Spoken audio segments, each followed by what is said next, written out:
I'll never forget the silence that fell over our family reunion when she stood up and announced she was pregnant with my husband's child.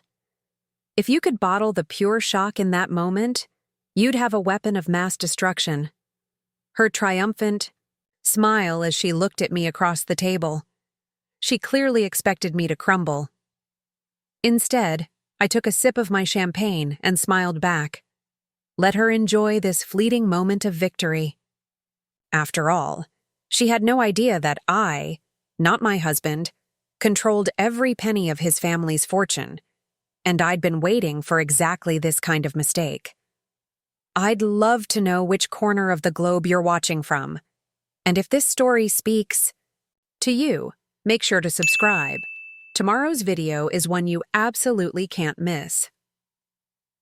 The Sinclair family reunion had always been a grand affair, held every summer at our sprawling estate in the Berkshires. This year was no different. White tents dotted the manicured lawns, servers in crisp uniforms circulated with trays of champagne, and 4 generations of my husband's family mingled beneath century-old oak trees. I stood near the rose garden, watching my husband Gregory charm his elderly aunts across the lawn. From a distance, he looked every bit the devoted nephew in his tailored navy suit, attentive and gracious as they fussed over him. 15 years of marriage had taught me to recognize the slight stiffness in his shoulders, though. He was impatient, checking his watch when he thought no one was looking. "Sophia, there you are!" My mother-in-law Eleanor glided toward me, immaculate as always in Chanel, not a silver hair out of place. "The photographer wants family portraits in 10 minutes. Have you seen Gregory?" "With his aunts," I replied, gesturing across the lawn. "I'll round him up." Eleanor's eyes narrowed slightly. "And you've seated that Calloway girl with the distant cousins, yes? I still don't understand why Gregory insisted she be invited. Some associate from his office, apparently." I maintained my pleasant smile. "Everything's arranged, Eleanor." "What?" "I didn't say. I knew exactly who Amber Calloway was. I'd known about her for months. Gregory's administrative assistant who never seemed to assist with anything administrative. The late-night texts.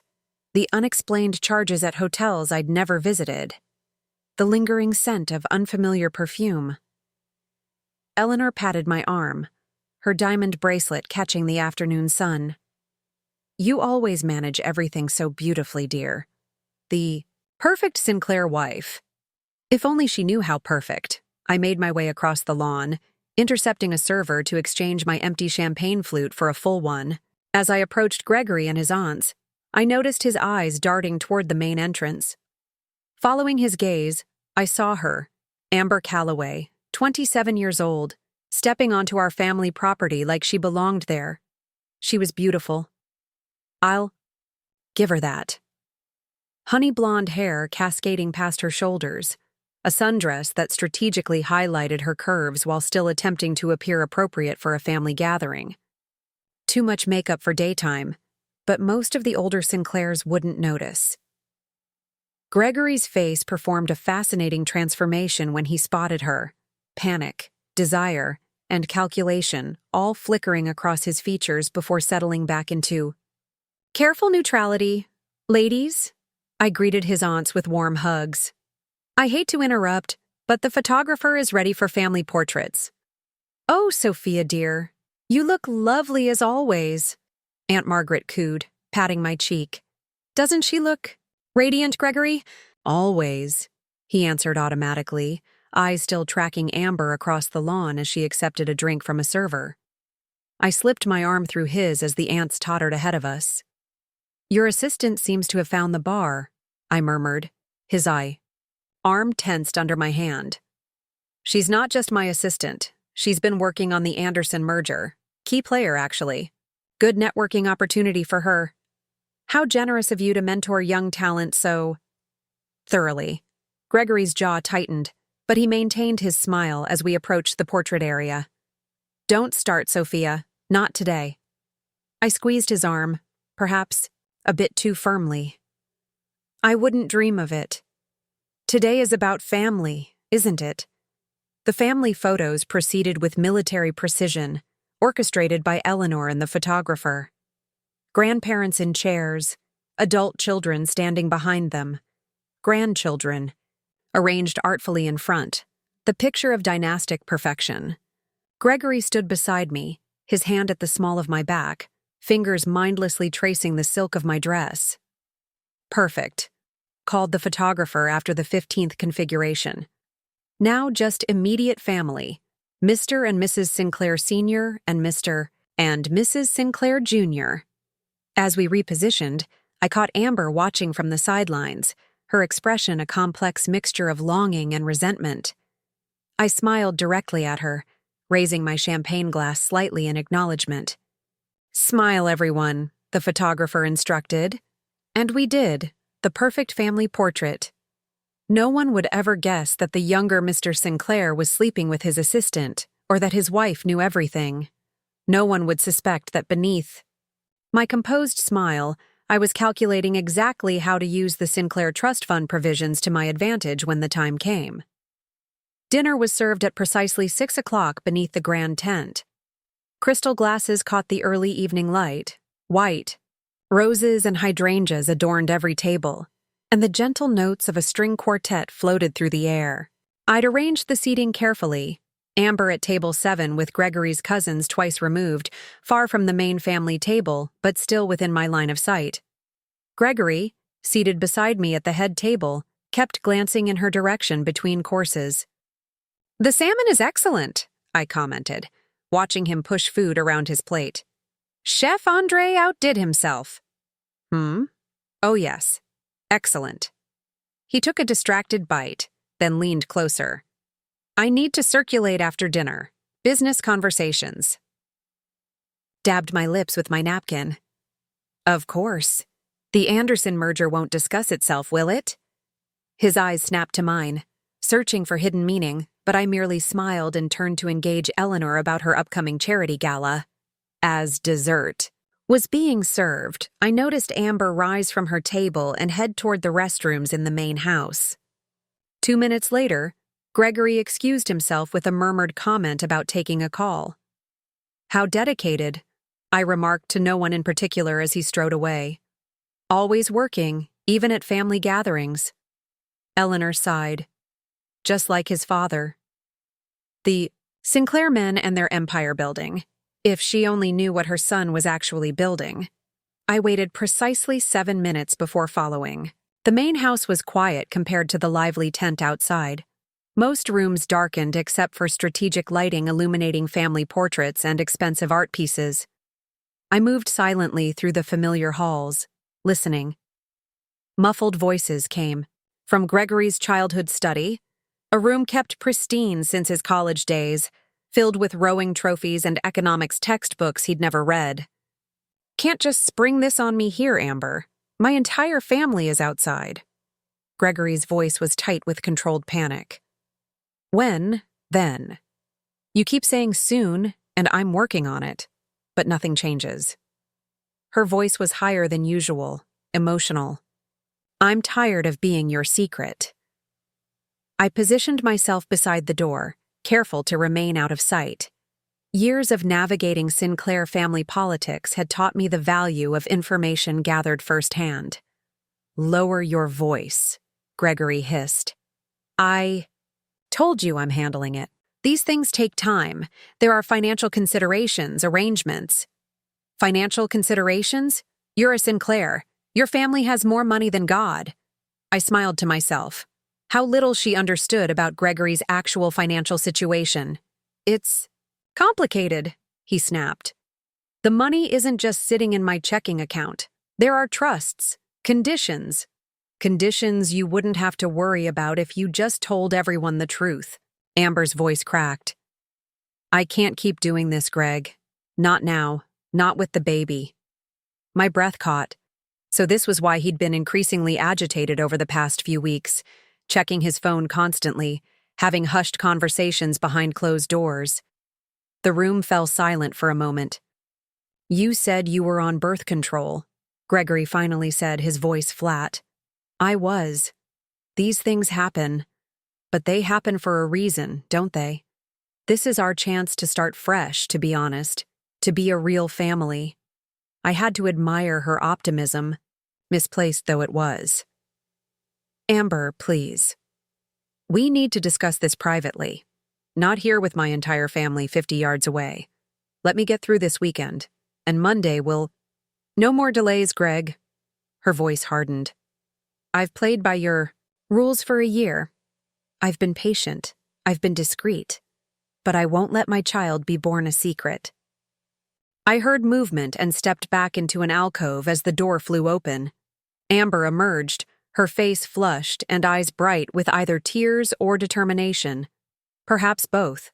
She straightened her dress and marched down the hallway toward the tent, Gregory following close behind. Amber, wait. Don't do anything rash. They disappeared outside before I could hear more, but their destination was clear.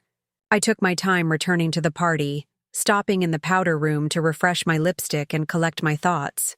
So Gregory's assistant was pregnant, and she was tired of waiting in the wings. Interesting timing, considering the quarterly review of the Sinclair Trust was scheduled for next week. Gregory had been increasingly anxious about those meetings over the past year, though he tried to hide it from me. What he didn't know, what he had never bothered to learn during our 15 years of marriage, was that I had been quietly managing the family's trust fund for the past decade. His father, Jackson Sinclair, had recognized my financial acumen early in our marriage and had secretly appointed me as co-trustee before his death. My son understands nothing about wealth preservation, the old man had told me during one of our private meetings. He only understands spending, but you, Sophia, you understand what it takes to maintain a legacy. The irony wasn't lost on me. While Gregory was busy cheating with his assistant, I had been busy protecting his inheritance, from him primarily. The trust had strict morality clauses, implemented by Gregory's straight-laced grandfather and maintained by his equally conservative father. Clauses that could very easily be triggered by, say, a public scandal involving an extramarital affair and illegitimate child. By the time I returned to the tent, I could sense a subtle shift in the atmosphere. Conversations seemed more hushed, with quick glances darting toward the head table where Eleanor sat rigid with displeasure. Gregory was nowhere to be seen, and neither was Amber. I took my seat beside Eleanor, who immediately leaned toward me. "That girl from Gregory's office is making a scene," she whispered, her diamond earrings catching the light as she inclined her head toward the bar area. "She appears intoxicated.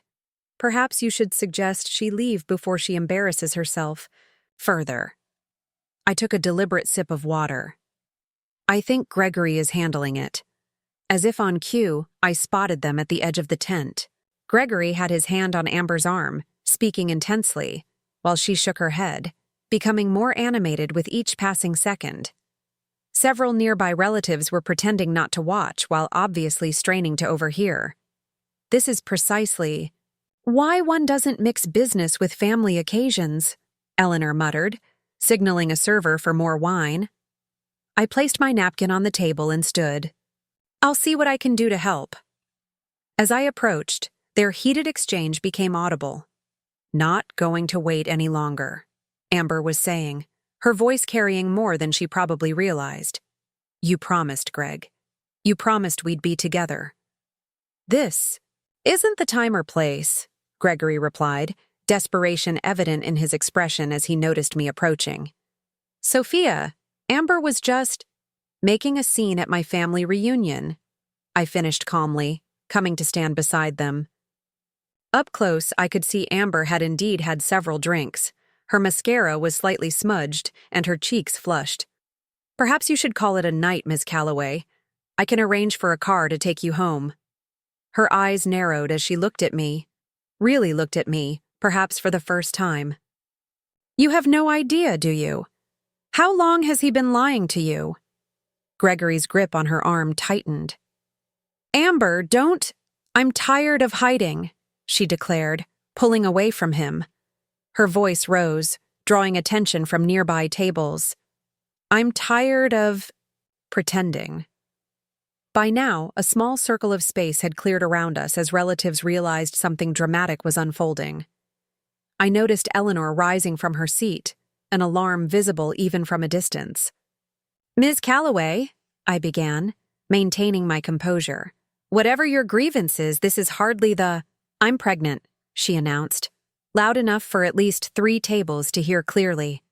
"With Gregory's baby. We've been together for over a year, and we're in love." The string quartet faltered, a violin screeching to silence mid-note. Around us, gasps and murmurs rippled through the crowd. Eleanor froze halfway to our position, her face a mask of horrified disbelief. Gregory looked as though he might be sick. "Amber, for God's sake—" "No more secrets," she declared, turning to face the stunned gathering. Her voice strengthened as she found her audience. "Gregory and I are starting a family together. He's been unhappy in his marriage for years, 5 years, according to his texts," I interjected pleasantly. "Sometimes 7, depending on how much he's had to drink when messaging you." That stopped her momentarily.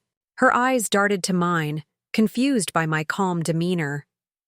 I took advantage of her hesitation, raising my voice slightly so those nearby could hear clearly. "Ms. Calloway, I understand this is an emotional time for you. Discovering you're pregnant is life-changing, especially when the father is—" I paused, letting the moment stretch. "In such a complex financial situation." Gregory's head snapped toward me, an alarm flashing in his eyes. "Financial situation?" Amber repeated, frowning. "What are you talking about?" I smiled sympathetically. "Oh, Gregory hasn't explained the terms of his trust fund to you? How surprising, considering your closeness." By now, Eleanor had reached us, her voice a tight whisper. "This conversation needs to move elsewhere, immediately." "I agree," I replied calmly. "The pool house should offer sufficient privacy." Without waiting for a response, I turned and walked toward the exit, knowing they would follow. Gregory out of fear, Eleanor out of propriety, and Amber out of curiosity.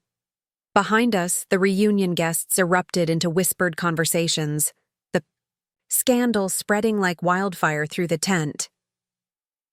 As we walked across the lawn toward the pool house, I felt a strange sense of calm descend over me. The moment I had been preparing for had arrived earlier than expected, but I was ready nonetheless. Years of careful documentation, strategic planning, and patience were about to pay off. Gregory hurried to walk beside me. "Sophia, I can explain—" "Save it," I murmured, keeping my eyes forward. "You'll want your energy for what comes next." The pool house lights flickered on automatically as we entered. Floor-to-ceiling windows offered a panoramic view of the illuminated pool and gardens beyond, now empty as all the action remained in the main tent. I took a seat on one of the white linen couches, crossing my legs and motioning for the others to sit. Eleanor remained standing, her posture rigid with restrained fury. "I demand an explanation for this spectacle." "I think Ms. Calloway has made the situation quite clear," I replied. "She's pregnant with Gregory's child after a year-long affair, and apparently they're in love." I turned to Amber, who stood uncertainty near the door. "Have I summarized correctly?" Amber lifted, her chin slightly. "Yes, and I'm sorry you had to find out this way, but Greg kept delaying—" "Oh, I've known about the affair for months," I interrupted, enjoying the shock that registered on her face. "The baby announcement, however, is new information. Congratulations." Gregory sank onto the couch opposite me, his face ashen. "Sophia, please—" "When exactly were you planning to tell me, Gregory? Before or after next week's trust review?" At the mention of the trust, Eleanor's attention sharpened. "What does trust have to do with this tawdry situation?" I smiled, feeling the weight of the moment, the perfect convergence of planning and opportunity. "Everything, Eleanor. It has everything to do with it." "What exactly are you implying?" Eleanor's voice was glacial as she lowered herself onto a chair, back straight as a pin. Before answering, I took a moment to observe the three people before me. Eleanor, matriarch of the Sinclair family, whose carefully curated world was crumbling before her eyes. Gregory, heir to a fortune he'd never truly earned, now pale and sweating in his bespoke suit. And Amber, the mistress who thought she'd won, slowly realizing she might have miscalculated. "I'm not implying anything," I replied calmly. "I'm stating facts. Gregory's position in the Sinclair Trust is precarious. Has been for some time, actually." "Nonsense," Eleanor snapped. "My husband established that trust for Gregory's future. His position is secure." I reached for my purse, removing a slim leather portfolio I'd been carrying all day, just in case an opportunity like this presented itself. "Preparation meets opportunity, as my father always said." "Jackson Sinclair did indeed establish the trust for Gregory," I agreed, opening the portfolio. "But Jackson wasn't a fool. He knew his son better than most." Gregory shifted uncomfortably. "Sophia, this isn't the time." "On the contrary," I interrupted, "Ms. Calloway has made this exactly the time. You've been keeping secrets from her, just as you've kept secrets from me. Perhaps it's time for clarity all around." I removed a document from my portfolio and handed it to Eleanor. "Jackson amended the trust 10 years ago, shortly after Gregory's incident with the Martin family's daughter." Eleanor's eyes widened slightly as she scanned the document. The incident had been carefully buried, a substantial payment to the Martin family, who subsequently moved to Europe, and a series of non-disclosure agreements. A young woman with bruises that couldn't be easily explained away. Gregory had sworn it was a misunderstanding, that she had been emotionally unstable. Jackson had publicly supported his son, but privately he'd taken precautions. "What is that?" Amber asked, trying to peer at the document. "After that unfortunate situation," I continued, "Jackson made several adjustments to the Sinclair Trust. First, he appointed a co-trustee with full administrative powers, someone he trusted to make sound judgments when Gregory could not." Gregory's face drained of what little color remained. "He would never—" "He did," I stated firmly. "Your father loved you, Gregory, but he wasn't blind to your weaknesses." Eleanor looked up from the document, her expression unreadable. "This co-trustee, it's you." I nodded once, allowing the information to settle in the room. "That's absurd," Gregory sputtered. "I would have known. I sign documents for the trust quarterly." "You sign reports," I corrected. "Status updates prepared by the management team." "When was the last time you actually read the Sinclair Trust instrument? The amendments? The investment strategy? The morality clauses?" At the mention of morality clauses, both Gregory and Eleanor stiffened. Amber, still standing, looked between us with growing uncertainty. "What morality clauses?" she asked. I smiled sympathetically at her. "The Sinclair Trust is quite old-fashioned in many ways. Jackson's father, Gregory's grandfather, was a deeply conservative man who believed family reputation was paramount. He included provisions that could restrict or even terminate benefits for beneficiaries who bring public disgrace to the family. Name. Understanding dawned on Gregory's face, quickly followed by panic. "This is manipulation," he hissed. "You can't just—" "I didn't do anything, Gregory," I replied evenly. "You're the one who had an affair with your assistant. You're the one who got her pregnant. And Ms. Calloway is the one who announced it to half the family. I'm merely informing you of the potential consequences." Amber took a step forward, her earlier bravado faltering. "Are you saying Greg could lose his inheritance because of our relationship?" "Not just his inheritance," I clarified. "The house in Westport is owned by the trust. The apartment in Manhattan, too.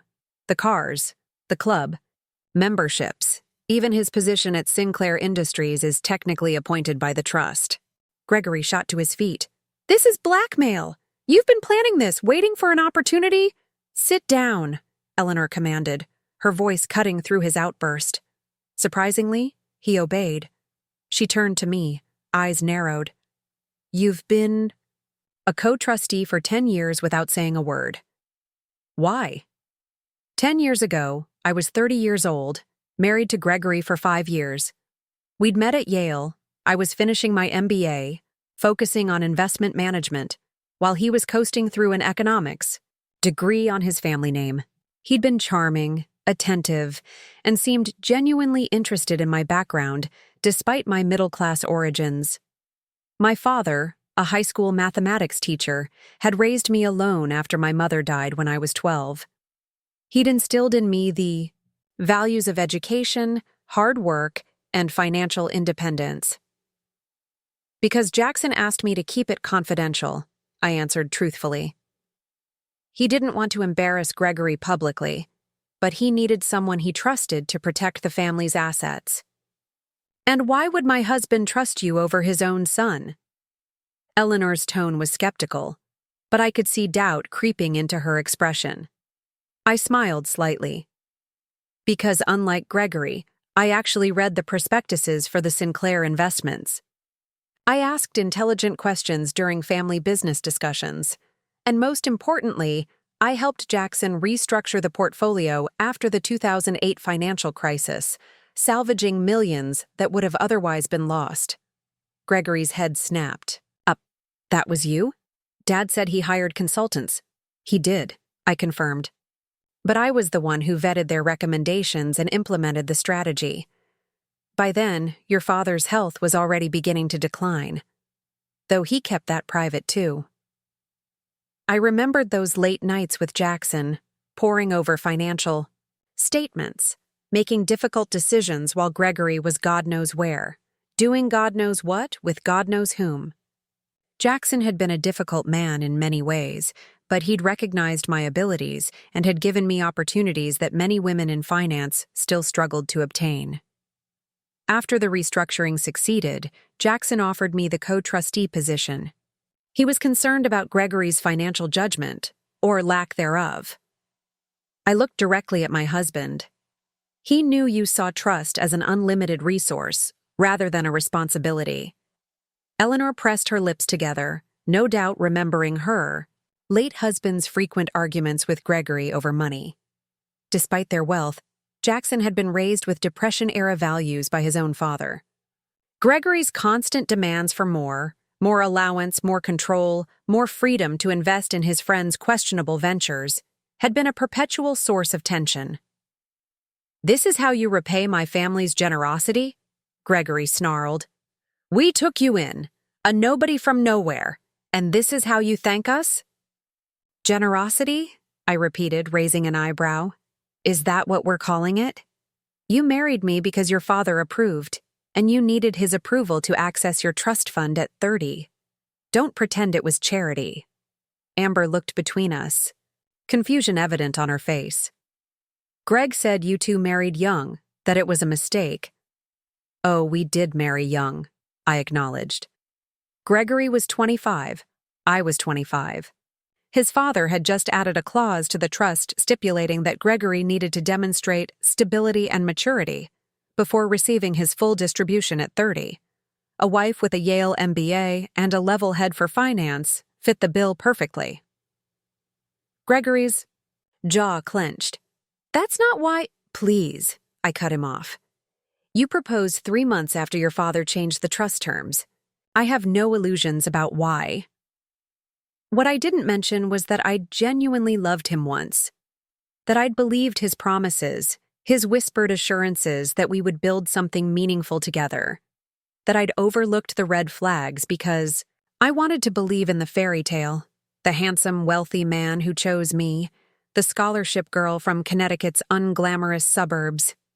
Eleanor shifted in her seat, clearly uncomfortable with these revelations. Regardless of ancient history, this situation must be resolved discreetly. She glanced at Amber with thinly veiled disdain. "There are procedures for handling indiscretions." "Indiscretions?" Amber repeated, color rising in her cheeks. "I'm carrying your grandchild, Mrs. Sinclair." "So you claim," Eleanor replied coldly. Gregory rose again, pacing the pool house floor. "This is fixable. We can handle this quietly. A settlement, an NDA—" "I don't want a settlement," Amber interrupted, her voice rising. "I want you to keep—" "Your promises, Greg. You said you were unhappy in your marriage, that we would be together." "And you believed him," I finished for her, unable to keep the note of pity from my voice. "Just like the others did." Amber froze. "Others?" I opened my portfolio again and removed a slim stack of photos, placing them on the glass coffee table. Cynthia Brooks, 2018. Julia Winters, 2019 to 2020. Meredith something or other at the Tokyo office in 2021. And those are just the ones who left digital footprints. Gregory lunged for the photos, but I'd anticipated this move and slid them toward Eleanor instead. "Your future grandson or granddaughter has several half-siblings out there, Eleanor. Gregory's been quite prolific." Eleanor didn't touch the photos, but her gaze lingered on them long enough to register their content. When she looked up, the glacial control in her eyes had hardened further. "This ends now," she stated flatly. Amber stared at the photos, her earlier confidence completely deflated. "You knew about all of them and you stayed?" I met her gaze steadily. "I stayed because I had work to do. The trust doesn't manage itself." The truth was more complicated, of course. I'd stayed initially because I still harbored hope that Gregory would change. Then I'd stayed because I'd made commitments to his father that I intended to honor. And eventually, I stayed because I was playing a longer game, one that required patience and careful timing. "So what happens now?" Amber asked, her voice smaller than before. "You threaten to cut Greg off unless he stays with you?" I laughed, softly, genuinely amused by her assumption. "Oh no, Ms. Calloway. I have no interest in forcing Gregory to stay in our marriage. In fact, after today, I doubt that's even possible." Gregory stopped pacing, suspicion creeping into his expression. "Then what's your angle, Sophia? What do you want?" What did I want? I'd asked myself that question countless times over the years. Revenge? Justice? Freedom? All of the above, perhaps. "What I want," I said carefully, "is for everyone to understand the reality of the situation before making decisions they might regret." I turned to Eleanor. "The trustees, myself included, will need to determine whether today's events constitute a violation of the morality clause. Given that at least 50 people witnessed Ms. Calloway's announcement, and family gossip spreads, faster than wildfire, I think we can safely assume this will become public knowledge." Eleanor's lips thinned to a near-invisible line. "The morality clause has never been invoked before." "There's a first time for everything," I replied. "However, as co-trustee, I could potentially advocate for leniency. Under certain conditions." Gregory's eyes narrowed. "What conditions?" I removed one final document from my portfolio and placed it on the table. A revised divorce settlement, one that acknowledges my contributions to the Sinclair fortune over the past 15 years. "Contributions?" Gregory scoffed. "You've been living off my family's money while secretly controlling my inheritance." "I've grown your family's money," I corrected. "The trust has tripled in value under my management, even through the 2008 crisis and the pandemic. I've vetted every investment, restructured underperforming assets, and modernized the portfolio, while maintaining the legacy your grandfather built." I gestured toward the document. "This agreement grants me what I've earned. 20% of the trust's growth since I became co-trustee. A fair compensation for 15 years of work." Gregory snatched up the document, skimming it with growing outrage. $25 million? You expect me to just hand over— "It's actually closer to 30 million now," I interjected. "The markets have been favorable this quarter." "This is extortion," he sputtered. This is negotiation, I countered. You want your inheritance secure, and your indiscretions overlooked by the trust committee. I want fair compensation for my work and a clean break. Ms. Calloway wants you. Everybody gets something. Eleanor, who had remained eerily silent, finally spoke. And what about the scandal? The damage to the Sinclair name? I turned to her with genuine empathy. The Sinclair name had been her whole identity for nearly 50 years. We control the narrative, Eleanor. A mutual, amicable divorce. A generous settlement reflecting my contributions to the family business. Gregory moving on with his life. It's hardly unprecedented among families of our social standing. Amber, who had been watching this exchange with increasing bewilderment, finally found her voice again. So you're just letting him go? Just like that? I studied her for a moment. Young, beautiful, clearly intelligent enough to have caught Gregory's eye professionally before personally, yet naive enough to believe his promises of leaving his wife, as if she were somehow different from all the others. Ms. Calloway, I said gently, I'm not letting him go. I'm setting myself free. There's a difference. Gregory threw the document onto the table. And if I refuse to sign this ridiculous agreement? I smiled, gathering my portfolio and standing up. Then I convene an emergency meeting of the trust committee tonight.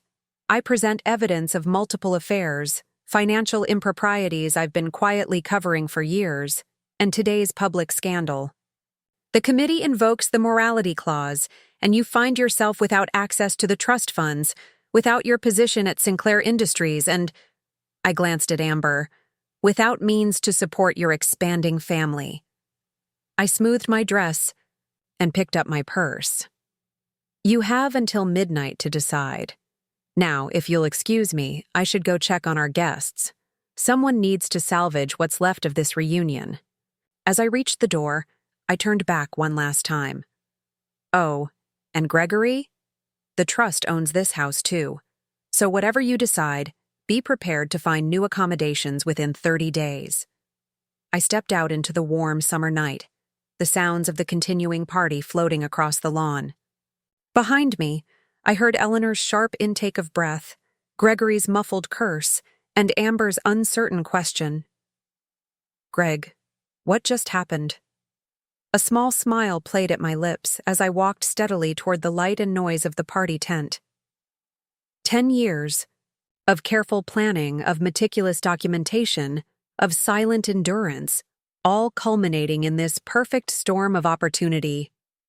Gregory's mistress had given me the leverage I needed without even realizing it. Now all I had to do was wait for midnight and the decision that I already knew he would make. The string quartet had resumed playing by the time I returned to the tent, though the music couldn't quite mask the undercurrent of whispers spreading from table to table. Heads turned as I entered, conversations pausing briefly before resuming with renewed intensity. News traveled fast in the Sinclair circle, and Amber's announcement had provided more excitement than the annual reunion had seen in decades. I approached the bar, requesting a glass of Macallan 25, Jackson's favorite. Make it a double, I added, feeling I'd earned it. Mrs. Sinclair? A gentle touch on my elbow made me turn. It was Patricia Sinclair, Gregory's cousin, and one of the few family members I genuinely liked. Is everything all right? There are some rather shocking rumors. Are rumors not shocking? I replied with a practiced smile, accepting my whiskey from the bartender. It's a family reunion, Patricia. Drama is practically mandatory. Her eyes, kind but shrewd, studied my face.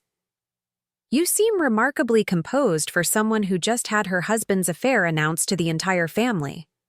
I took a deliberate sip of my whiskey, appreciating the warm, complex notes that Jackson had taught me to distinguish years ago during our late-night financial strategy sessions. Perhaps it wasn't as surprising to me as it was to everyone else. Patricia's eyebrows rose slightly. I see. She glanced toward the house where Gregory, Eleanor, and Amber remained sequestered. And what happens now? Now, I said, we salvage what's left of this lovely event that Eleanor spent months planning. The fireworks are scheduled for 9 o'clock, I believe? Understanding dawned in Patricia's eyes. She'd been through a divorce herself years ago and recognized deflection when she saw it. With a slight nod, she linked her arm through mine. The best viewing spot is by the rose garden. Shall we? For the next hour, I circulated through the party with practiced ease, deflecting concerned inquiries and curious glances. I spoke with Gregory's uncle about his new yacht, discussed summer travel plans with distant cousins, and complimented Eleanor's sister on her recent philanthropic gala. All while monitoring the pool house from the corner of my eye, where shadows moved behind the glass walls. Just before 9, as guests began migrating toward the lawn for the fireworks display, my phone vibrated with a text from an unknown number. This isn't over. You won't get away with this.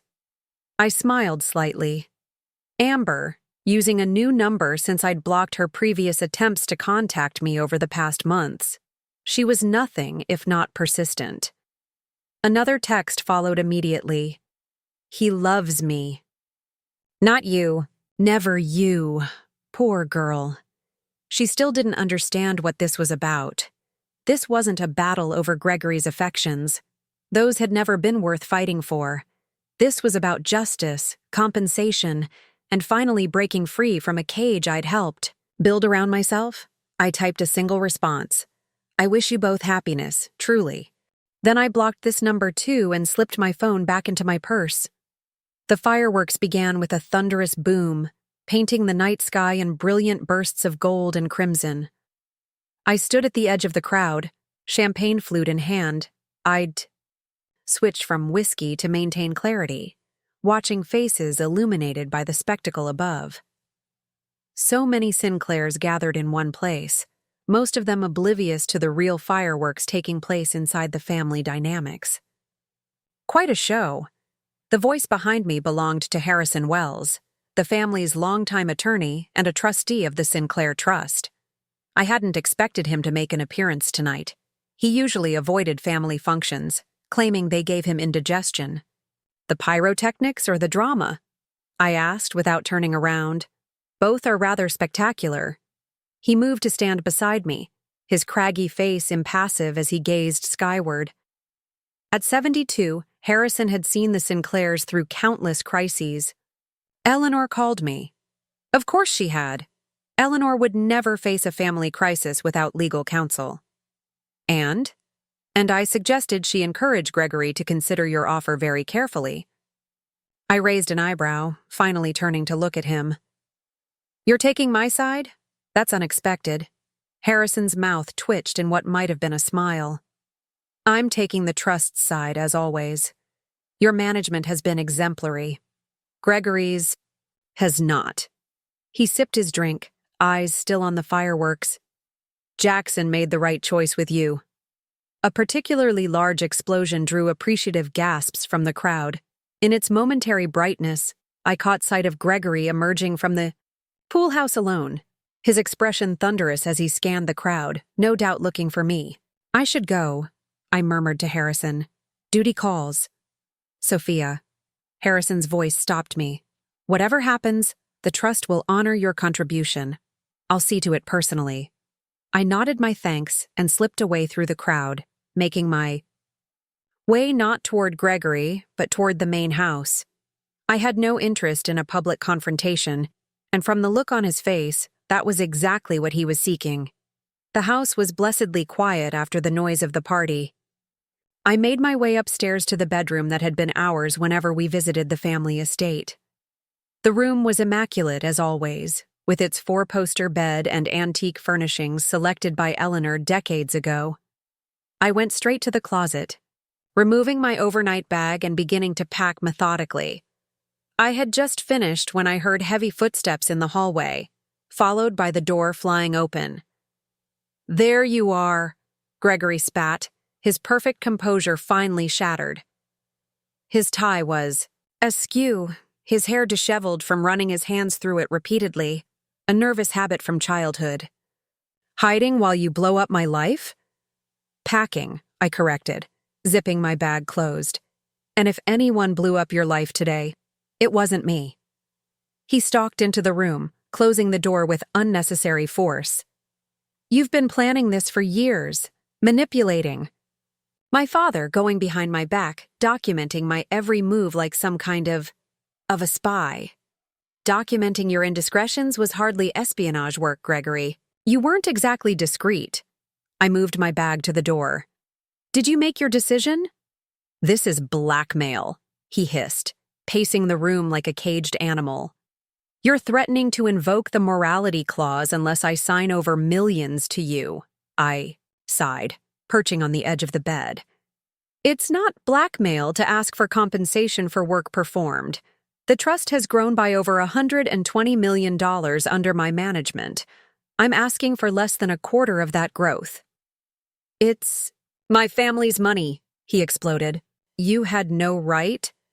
Your father gave me that right, I interrupted calmly, because he knew you would run it into the ground otherwise. Have you forgotten the tech startup you insisted on investing in back in 2015? The one that bankrupted 3 of your college friends?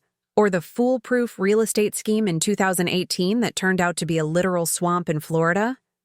Gregory's face reddened. Those were calculated risks.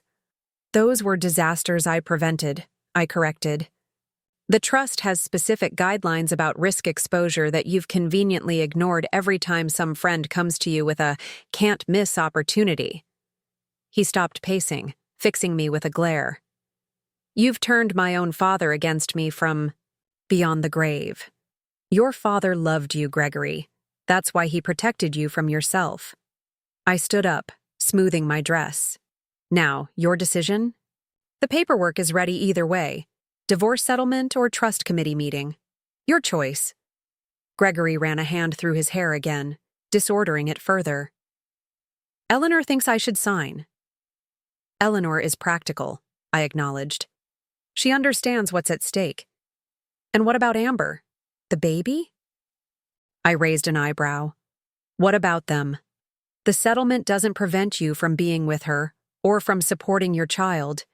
It simply ensures I receive what I'm owed before I walk away from this marriage and the Sinclair Trust. He laughed bitterly. You think it's that simple? That you can just walk away with millions after humiliating me in front of my entire family? You humiliated yourself, Gregory. I merely refused to pretend it didn't happen. I checked my watch. It's 9:30. You have 2.5 hours to decide. And where will you be while I'm making this impossible choice? I picked up my bag. I've booked a room at the Mayfield Inn. I'll return at midnight for your answer. As I moved toward the door, Gregory stepped into my path. For a moment, something dangerous flickered in his eyes, the same look I'd glimpsed years ago during arguments that had escalated too quickly. I'd learned to recognize the warning signs, the tightening of his jaw, the slight tremor in his right hand, the way his breathing became shallow. Move aside, Gregory, I said evenly. Or what? He challenged, stepping closer. You'll call security? Have I been removed from my own family home? If necessary, I replied, meeting his gaze steadily. Harrison is downstairs. So are several of the trust's security personnel. Do you really want to add assaulting your wife to today's spectacle? Mention of Harrison made him hesitate. Gregory might be willing to test me, but he wouldn't risk defying Harrison Wells, who had the power to freeze his accounts with a single phone call. With visible effort, he stepped aside. This isn't over, Sophia. Actually, it is, I replied, opening the door. One way or another, by midnight, our marriage will be effectively finished. The only question is whether you'll still have access to your trust fund afterward.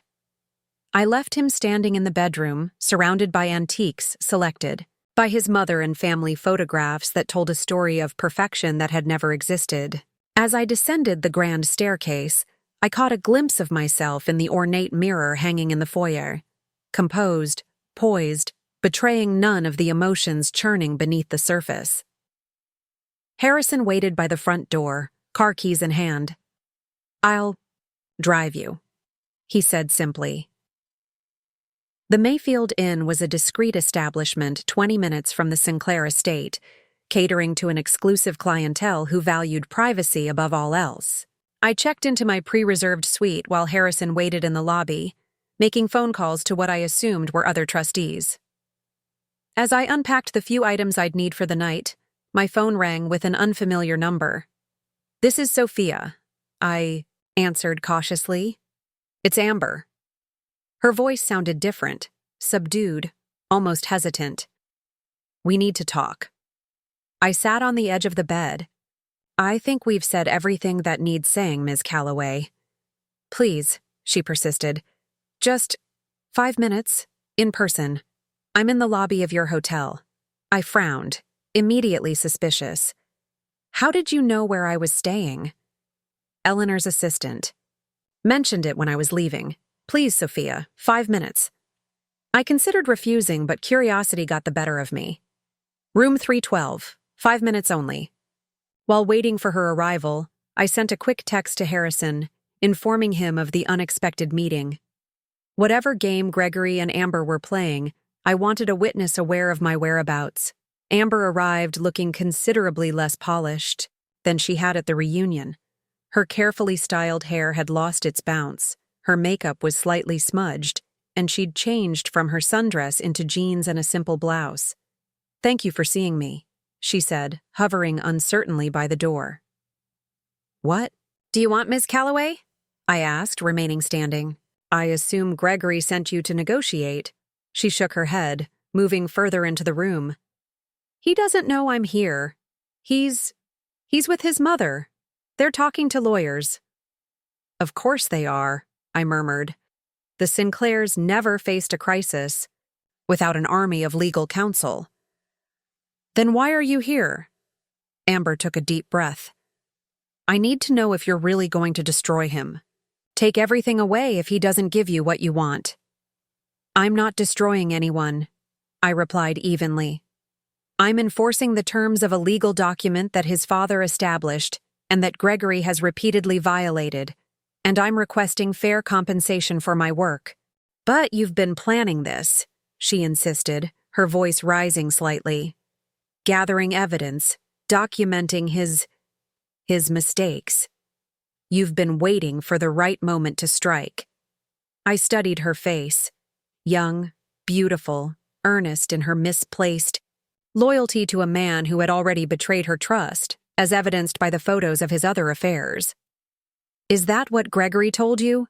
That I'm some vindictive harpy out to ruin him?" "He said you never loved him," she replied. "That your marriage was always about money and status." I couldn't help it. I laughed. "That's Gregory's revisionist history. Convenient for him to believe our marriage was loveless from the start." I moved to the window, looking out at the manicured grounds of the hotel. "I loved him once. Enough to overlook the red flags. Enough to believe he could change." "But you stayed even after you stopped loving him," Amber pressed. "Why? Just to build a case against him?" I turned to face her again. "I stayed because I made a promise to his father. Because the family's financial future was in my hands.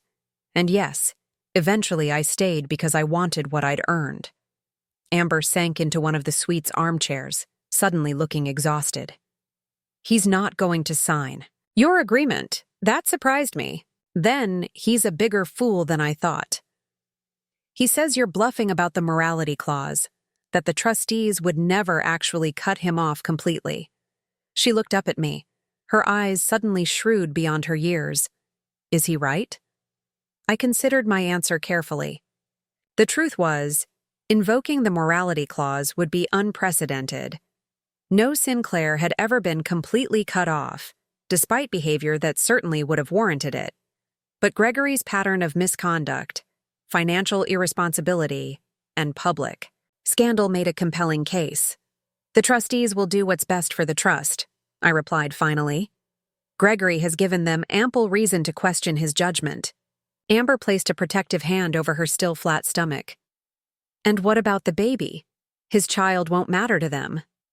The trust provides for Sinclair descendants regardless of their parents' status, I assured her. Your child will be taken care of, one way or another. That's not in question. She nodded slowly, seeming to process this information. So this is really just about money? Your share versus his control? It's about more than money, I corrected. It's about accountability. Consequences, justice even. Justice, she repeated, a hint of bitterness creeping into her voice. You know, he told me you were cold, calculating. I didn't believe him at first. I thought, no woman is that emotionless about her husband's infidelity. I smiled thinly. My emotions are irrelevant to the situation at hand. Gregory made choices. Now he faces consequences. It's quite simple. Nothing about this is simple, Amber countered, rising from the chair. He won't sign. He's going to fight you. Then he'll lose, I stated with certainty. I've planned for every contingency, Ms. Calloway. Every possible move he might make. Yar studied me for a long moment. You really have been preparing for this. For longer than you've known Gregory, I confirmed. Your 5 minutes are up. Is there anything else? Amber moved toward the door, then paused with her hand on the handle. Just one thing.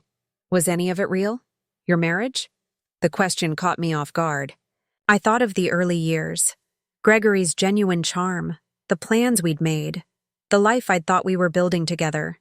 Before the mask slipped, before I discovered the first affair, before I realized I'd married a man who saw me as an asset, rather than a partner. Parts of it were real, I admitted quietly. Just not enough of them. Amber nodded once, then left without another word, closing the door softly behind her. I remained standing by the window, watching as she emerged from the hotel a few minutes later, hurrying to a waiting car.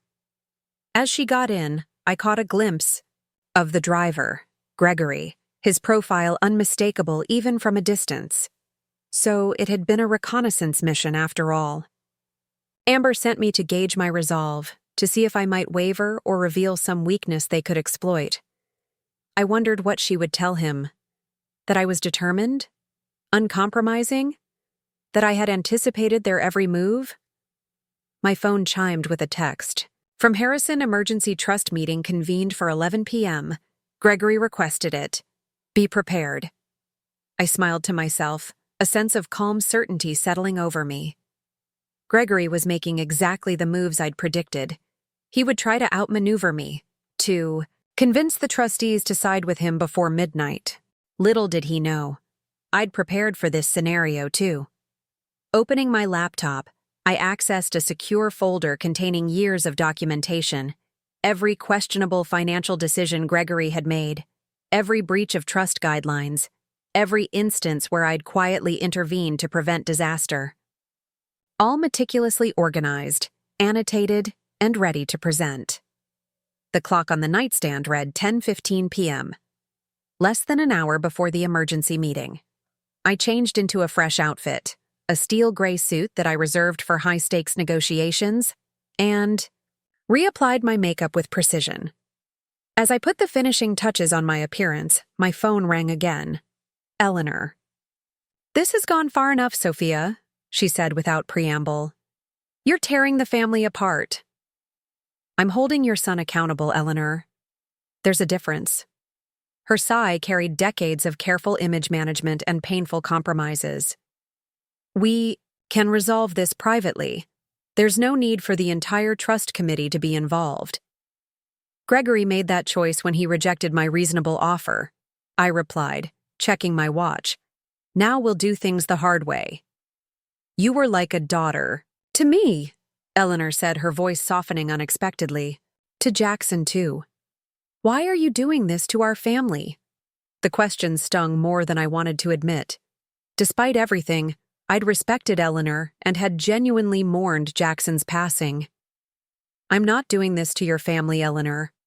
I'm doing this for myself, for once. A long silence followed. When Eleanor spoke again, her voice had regained its customary steel. Very well. The meeting begins at 11. I suggest you bring your evidence. You'll need it." The call ended, leaving me with a familiar hollow feeling. Another relationship sacrificed on the altar of truth and justice. I wondered briefly if it was worth it. The bridges burned, the connections severed. Then I remembered Gregory's dismissive laughter when I'd expressed concerns about his spending years ago. Eleanor's pointed remarks about my humble origins at charity galas. The way the family had accepted me as long as I remained useful, but never truly as one of their own. Yes, I decided, gathering my portfolio and heading for the door. It was worth it. Every burned bridge, every severed tie. The time for hesitation was long past. The confrontation I'd been preparing for was finally at hand. The Sinclair Trust headquarters occupied the top floor of a sleek glass tower in downtown Boston, a stark contrast to the family's colonial estate with its antiques and traditions. This was where the real power resided, not in ancestral portraits or family reunions, but in the modern boardroom where financial decisions shaped the family's future. I arrived at 10:45 p.m., 15 minutes before the emergency meeting was scheduled. To begin, security greeted me by name, accustomed to my regular visits over the years. The lobby was deserted at this hour, my heels clicking against marble in the silence as I crossed to the private elevator that would take me to the 30th floor. Mrs. Sinclair. Harrison was waiting when the elevator doors opened, his expression grave. A word before the others arrive. He led me to a small conference room adjacent to the main boardroom. Through the glass wall, I could see staff preparing for the meeting, setting out water, tablets, and presentation materials. "Gregory has been busy," Harrison said without preamble, closing the door behind us.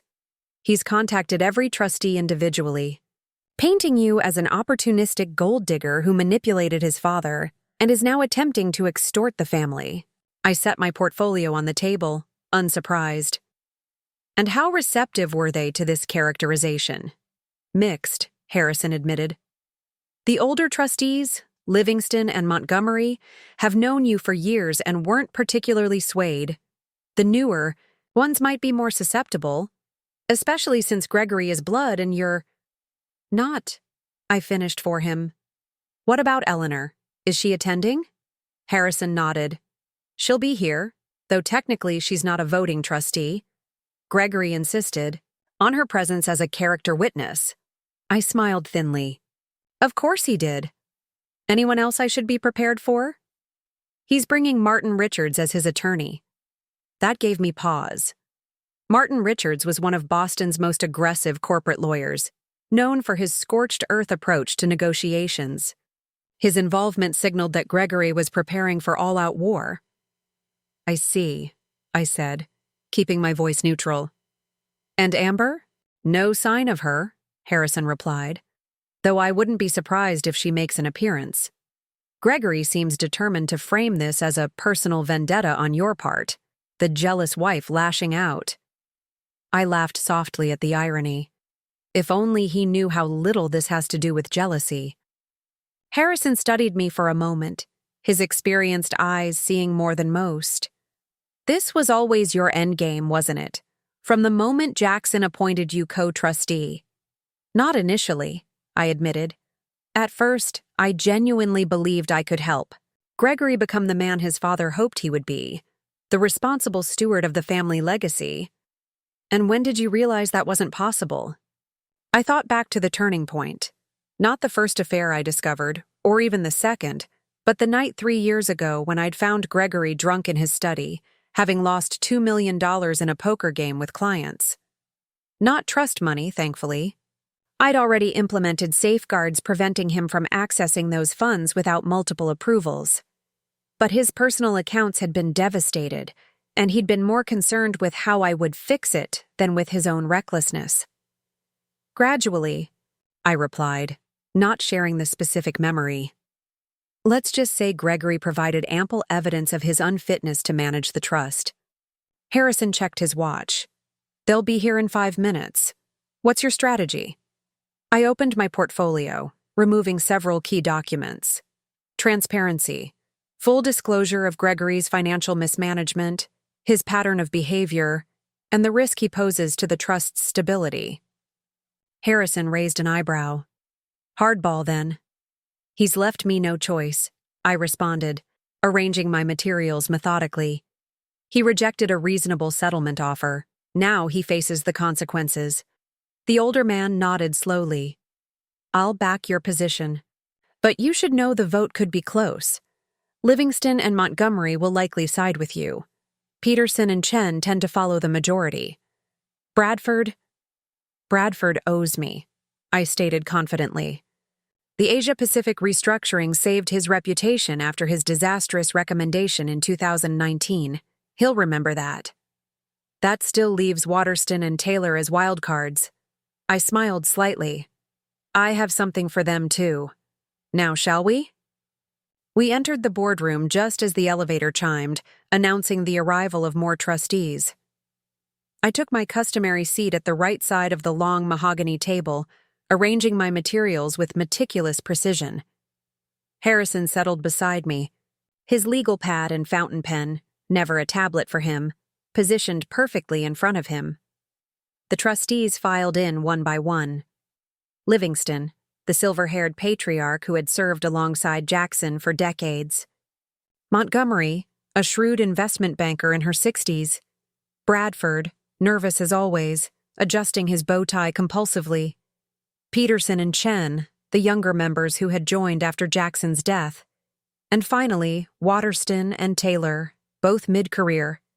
Financial managers with connections to Boston's oldest families.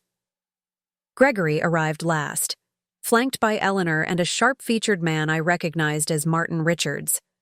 My husband had changed into a fresh suit and regained his composure, though the tightness around his eyes betrayed his stress. Eleanor looked immaculate as always, her face a mask of dignified concern.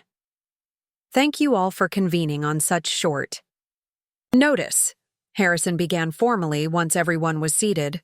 This emergency session of the Sinclair Trust Committee has been called to address allegations of conduct potentially violating the Trust's morality clause. Martin Richards leaned forward immediately. Before we proceed, I'd like to note for the record that this entire proceeding is highly irregular. My client has been ambushed with threats and coercion by his wife, who has abused her position as co-trustee to pursue a personal vendetta. I maintained my neutral expression, letting Harrison respond. Your objection is noted, Mr. Richards, Harrison said smoothly. However, the committee's bylaws clearly allow for emergency sessions when the trust's interests may be at risk. All proper procedures have been followed. Richards opened his mouth to argue further, but Gregory placed a restraining hand on his arm. Let's just get on with it, he muttered, glaring across the table at me. Harrison nodded. The meeting has two purposes. First, to determine whether recent events constitute a violation of the morality clause, and second, to evaluate the appropriate response if such a violation is found. He turned to me. Mrs. Sinclair, as the trustee, who raised these concerns, would you please present your evidence? All eyes turned to me as I stood, straightening my gray suit jacket. I had practiced this moment countless times in my mind, preparing for every possible scenario. Now that it had arrived, I felt a strange calm descend over me. Thank you, Mr. Wells. Members of the committee, I'll be direct. Today at the Sinclair family reunion, an employee of Sinclair Industries publicly announced that she is pregnant with Gregory Sinclair's child, the result of a year-long extramarital affair. Eleanor winced slightly at the blunt statement, while Gregory's jaw tightened. The trustee's expressions ranged from shock to studied neutrality. While personal indiscretions might normally remain private matters, I continued, this announcement was made in front of approximately 50 family members, creating a public scandal that directly impacts the Sinclair name and, by extension, the trust's reputation and business interests.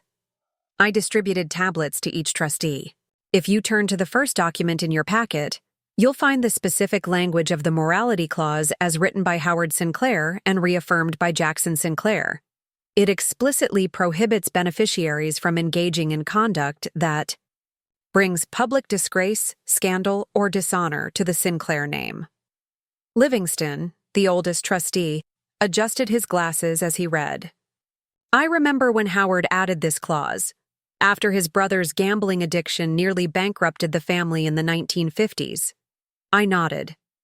Exactly. The clause exists precisely to protect the trust from individual behavior that threatens the collective family interest. I swiped to the next document on my tablet. The second item details the specific incident from today, including timestamps and witness statements. This is absurd, Gregory interrupted, his composure slipping. A personal matter being blown, completely out of proportion. Please allow Mrs. Sinclair to finish her presentation, Harrison interjected smoothly.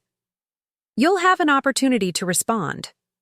Gregory subsided, though his eyes burned with barely contained rage.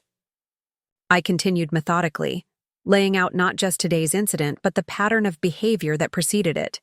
The multiple affairs, the financial missteps, the instances where I had intervened to prevent disaster. The trust has grown by approximately $127 million since I became co-trustee, I noted, displaying a comprehensive performance chart. This growth occurred despite, not because of, Gregory's involvement. In fact, had we followed his investment recommendations in these 5 instances, I highlighted specific points on the timeline. The trust would have suffered losses totaling approximately $43 million. Bradford shifted uncomfortably, no doubt remembering how enthusiastically he had initially supported some of those recommendations before I presented contradictory analysis. Mrs. Sinclair, Peterson interrupted, the youngest trustee leaning forward. While this financial information is concerning, it seems somewhat tangential to the morality clause issue at hand. On the contrary, I replied smoothly, the morality clause exists to protect the trust from harmful conduct by beneficiaries. That harm can be reputational, as with today's public scandal, or financial, as with Gregory's pattern of poor judgment. Both forms of harm are relevant to our consideration. Martin Richards stood abruptly. This is character assassination, not evidence. My client has dedicated his career to Sinclair Industries. One personal indiscretion. 1. I raised an eyebrow, swiping to yet another document on the trustee's tablets. Perhaps you should review the next section, Mr. Richards. The room fell silent as the trustees scrolled through meticulously documented evidence of Gregory's multiple affairs over the years. Dates, times, hotel receipts, text messages. I had been thorough, not out of jealousy, but because I knew this moment would eventually come. Jesus, Gregory, Waterston muttered, the first crack in the trustee's professional demeanor. Gregory's face had drained of color. How did you get this information? I finished for him. I didn't hire private investigators, if that's what you're wondering. You were simply careless.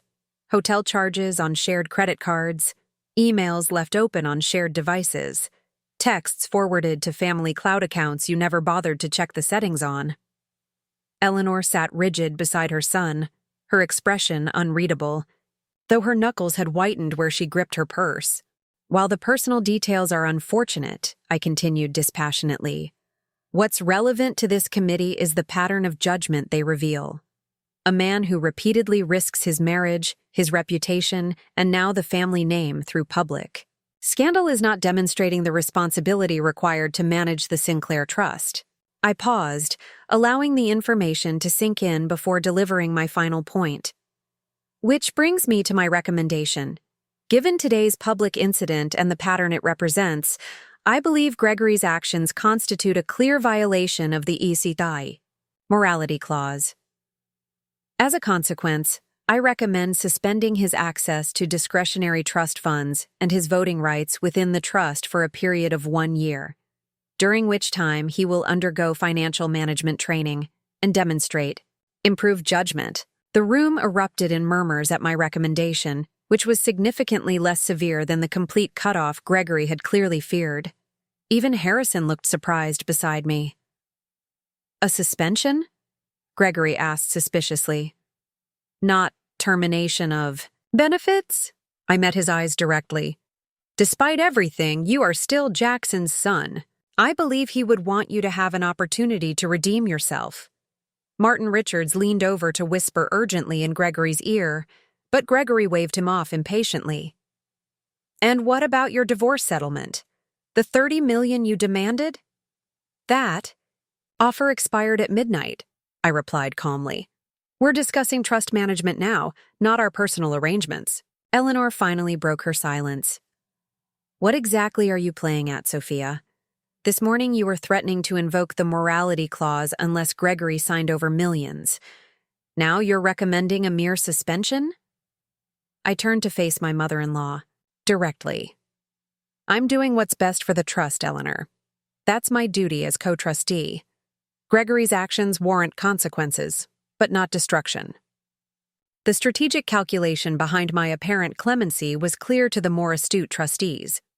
By recommending a suspension rather than termination, I positioned myself as reasonable and measured, not vindictive or greedy. It made any counter-argument from Gregory seem petulant and self-serving in comparison. If I may, Harrison interjected, Mrs. Sinclair's recommendation is both proportionate and constructive. It acknowledges the seriousness of the violation while providing a path to rehabilitation. Livingston nodded slowly. Howard would have approved of this approach. He believed in consequences but also in redemption. Martin Richards, seeing his client's position weakening, tried a new angle. The committee should also consider Mrs. Sinclair's conflict of interest. As Gregory's wife, soon to be ex-wife apparently, her objectivity is clearly compromised. A fair point, Harrison acknowledged. Mrs. Sinclair, would you be willing to recuse yourself from the vote on this matter? Of course, I agreed readily, having anticipated this objection. My presentation is complete. I'm happy to step out while the committee deliberates. Richards looked surprised by my easy acquiescence, clearly having expected more resistance. Gregory's eyes narrowed suspiciously. What's your real game here, Sophia? He asked, unable to contain himself. This morning you wanted $30 million. Now you're acting like some benevolent guardian of my father's legacy? I gathered my materials unhurriedly. I wanted fair compensation for my work, Gregory. You refused. Now we're beyond negotiation and into accountability. As I stood to leave, Bradford cleared his throat nervously. Before Mrs. Sinclair recuses herself, I have one question. If we approve this suspension, what happens to the trust's management? Gregory is currently serving as CEO of Sinclair Industries, which is the trust's primary asset. It was the opening I'd been waiting for. The trust bylaws provide for contingency management in such situations. As co-trustee, I would temporarily assume Gregory's management responsibilities, with regular reporting to this committee, until the suspension period ends or a permanent replacement is appointed. And there it was, the real power move beneath my seeming clemency. Not just the financial penalty of suspended discretionary funds, but temporary control of Sinclair Industries itself. A year as acting CEO would give me ample time to implement the strategic vision Jackson and I had developed before his death, a vision Gregory had repeatedly blocked out of short-sighted self-interest. Gregory half rose from his chair. This is the real agenda. She doesn't want money. She wants control of my company. Your company? I repeated softly. Sinclair Industries is owned by the trust, Gregory. No individual Sinclair owns it outright. That was your grandfather's wisdom, which your father maintained. Protection against any single person's poor judgment. The trustees exchanged glances, the implications clear. My recommendation would penalize Gregory while ensuring stability for the trust and company, a pragmatic solution to a difficult problem. I'll leave you to deliberate, I said, moving toward, the door. Harrison has my private number if you have additional questions. Eleanor rose as well. I'll step out too, since I have no vote in this matter. As we exited together, I felt the weight of her gaze but kept my eyes forward. The door closed behind us, leaving us alone in the reception area outside the boardroom. "You planned this perfectly, didn't you?" Eleanor said after a moment of tense silence. "Every move, every counter-move." I turned to face her, the woman who had never quite accepted me despite 15 years of marriage to her son. "I planned for contingencies, Eleanor. Gregory created the situation." She shook her head slightly. "You could have handled this privately. Family matters should remain within the family." "Like Gregory's incident with the Martin girl?" I asked pointedly. "Some matters are too serious for private handling." Eleanor flinched almost imperceptibly. "That was different." "Was it?" I challenged myself softly. "Or was it just another example of enabling behavior that should have faced consequences?" For a moment, something like regret flickered across Eleanor's perfectly composed features. "We did what we thought was best for Gregory. And now I'm doing what's best for the trust," I replied. "Your husband's legacy deserves protection, even from his son." Eleanor studied me with new eyes, perhaps seeing for the first time what Jackson had recognized years ago, not just financial acumen, but unwavering resolve. "You never loved him, did you?" "I did," I corrected gently. "Until I realized that loving Gregory Sinclair was a one-way investment with diminishing returns." The boardroom door opened before Eleanor could respond. Harrison emerged, his expression carefully neutral. "They're ready to vote," he announced, "and they've requested both of you return for the decision." I smoothed my jacket, preparing for the final act of this carefully orchestrated performance.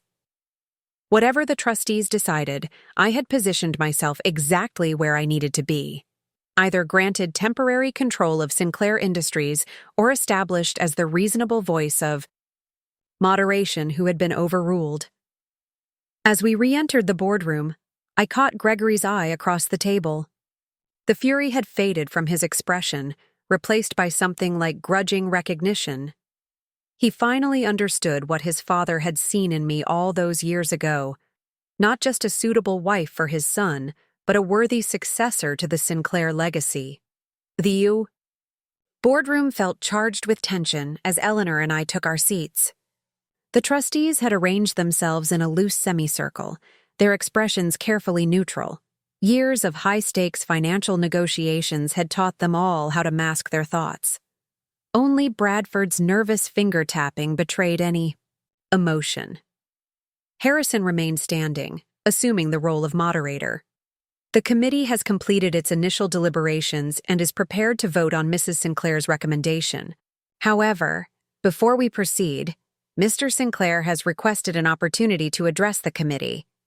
I kept my expression impassive as Gregory rose from his chair. He'd recovered some of his composure during my absence, straightening his tie and smoothing his hair. The superficial polish had returned, though I could still detect the underlying strain and the tightness around his eyes. "Members of the committee," he began, his voice steady, "I won't insult your intelligence by denying the facts Mrs. Sinclair has presented. Yes, I've made mistakes in my personal life. Yes, today's events at the family reunion were unfortunate." An artful understatement that drew a small snort from Livingston, quickly disguised as a cough. Gregory continued, "But I want to remind everyone that the morality clause was designed to protect the trust from truly egregious behavior, criminal acts, public scandal on a scale that threatens business operations, conduct that would genuinely damage the Sinclair name beyond repair." He gestured dismissively. "What we're discussing here is a private matter that became temporarily public within the family circle. Not ideal, certainly, but hardly the kind of scandal my grandfather envisioned when drafting the clause." Martin Richards nodded encouragingly beside him. Gregory was hitting his stride now, slipping into the smooth, persuasive tone that had served him well in corporate boardrooms for years. "As for the financial concerns Mrs. Sinclair raised," he continued, "I would point out that innovation requires risk. Yes, some of my proposed investments didn't pan out. That's the nature of business. But Sinclair Industries has thrived under my leadership precisely because I'm willing to pursue opportunities that others might consider too bold. I resisted the urge to interrupt with specific numbers contradicting this rosy assessment. Better to let him finish building his house of cards before methodically dismantling it. What's really happening here, Gregory's voice took on an edge of indignation, is an attempt to use a minor personal indiscretion as leverage for a corporate takeover. Mrs. Sinclair's recommendation would effectively transfer control of Sinclair Industries to her for an entire year, a company she has no blood connection to, no historical right to lead. He swept his gaze around the table, making eye contact with each trustee. I'm asking you to consider the broader implications. If a single lapse in judgment, even one as admittedly regrettable as mine, can trigger such severe consequences, what precedent does that set? Which of us could withstand such scrutiny of our private lives? It was a clever appeal, I had to admit. Gregory had always excelled at creating false equivalencies, positioning his systematic pattern of misconduct as a single, isolated mistake that anyone might make.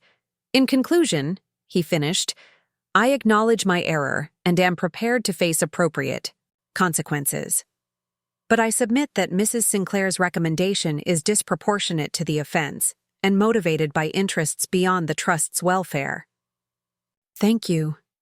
He sat down, adjusting his cuffs with the practiced nonchalance of a man accustomed to winning arguments through sheer confidence. Eleanor patted his arm approvingly, a gesture not lost on the trustees. Harrison nodded. Thank you. Mr. Sinclair, Mrs. Sinclair, would you like to respond before the committee votes? All eyes turned to me. Gregory's defense had been smooth, appealing to the trustees' self-interest and their natural inclination to minimize family scandal. I needed to refocus them on the fundamental issue at hand. Just briefly, I said, rising. Mr. Sinclair characterizes today's events as a minor personal indiscretion that became temporarily public. Let me be clear about what actually happened. His mistress deliberately announced her pregnancy to dozens of family members, business associates, and community leaders who serve on boards with Sinclair representatives. By tomorrow morning, this will be circulating in every country club, charity committee, and corporate boardroom in Boston. I let that sink in before continuing. As for the suggestion that I'm using this situation for a corporate takeover, I would remind the committee that temporary management during a suspension is a standard provision in the trust bylaws. I didn't write those provisions. Howard Sinclair did precisely for situations where a beneficiary's judgment has been compromised. Turning slightly to address Gregory directly, I added, and this is not about a single lapse in judgment. The documentation before you demonstrates a pattern spanning years, not just personal indiscretions, but financial decisions that would have damaged the trust severely had they not been intercepted. I returned my attention to the trustees. The question before you isn't whether Gregory Sinclair made a mistake. The question is whether the Sinclair Trust can afford to ignore a pattern of judgment that puts its assets and reputation at risk. Thank you. I sat down, feeling the weight of the moment. The next few minutes would determine not just Gregory's fate, but mine as well. Everything I'd worked for over the past decade hung in the balance of this vote. Harrison cleared his throat. Thank you both. The committee will now vote on Mrs. Sinclair's recommendation, a 1-year suspension of Mr. Sinclair's discretionary trust benefits and voting rights, with temporary management responsibilities transferred to Mrs. Sinclair as co-trustee. Mrs. Sinclair has recused herself from this vote, so we need a majority of the remaining trustees, at least 4 out of 7, to approve. He turned to his left. Mr. Livingston, the oldest trustee, adjusted his glasses with deliberate slowness. I've served this trust since Howard Sinclair's time. I knew Jackson well. He valued 2 things above all: financial prudence and family reputation.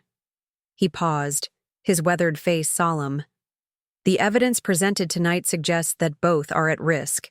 I vote to approve the recommendation. 1 in my favor. Gregory shifted in his seat. Ms. Montgomery? The sharp-featured investment banker didn't hesitate. Approve. The pattern of financial misjudgment alone warrants intervention. 2 for approval. Mr. Bradford. As expected, Bradford looked distinctly uncomfortable, his bow tie slightly askew from nervous adjustments. Well, the financial evidence is concerning, certainly, but a full year seems... He swallowed visibly as Gregory stared at him down. I vote against the recommendation. 1 against. Not unexpected. Bradford had always been easily intimidated. Mr. Peterson? The youngest trustee frowned thoughtfully. I'm troubled by both the personal and financial patterns demonstrated here. However, I wonder if a full year is necessary. Might 6 months? We're voting on the recommendation as presented. Harrison interrupted gently. Modifications could be discussed after the vote if needed. Peterson nodded. In that case, I vote to approve, with the notation that I would prefer a shorter timeline. 3 for approval, 1 against. Mr. Chen? The usually quiet trustee spoke, carefully. While I respect the Sinclair family traditions, my fiduciary duty is to the trust itself. The financial data is compelling. I vote to approve. 4 for approval, 1 against. We'd reached the required majority, but Harrison continued the roll call for procedural completeness. Mr. Waterston? The middle-aged financial manager glanced at Gregory, then at me, clearly calculating the political implications of his vote, now that the outcome was determined. I vote to approve, but would like the record to show my support for a review after 6 months to evaluate progress. 5 for approval, 1 against. Ms. Taylor? The final trustee, a woman who had remained, largely silent throughout the proceedings, spoke decisively. Against.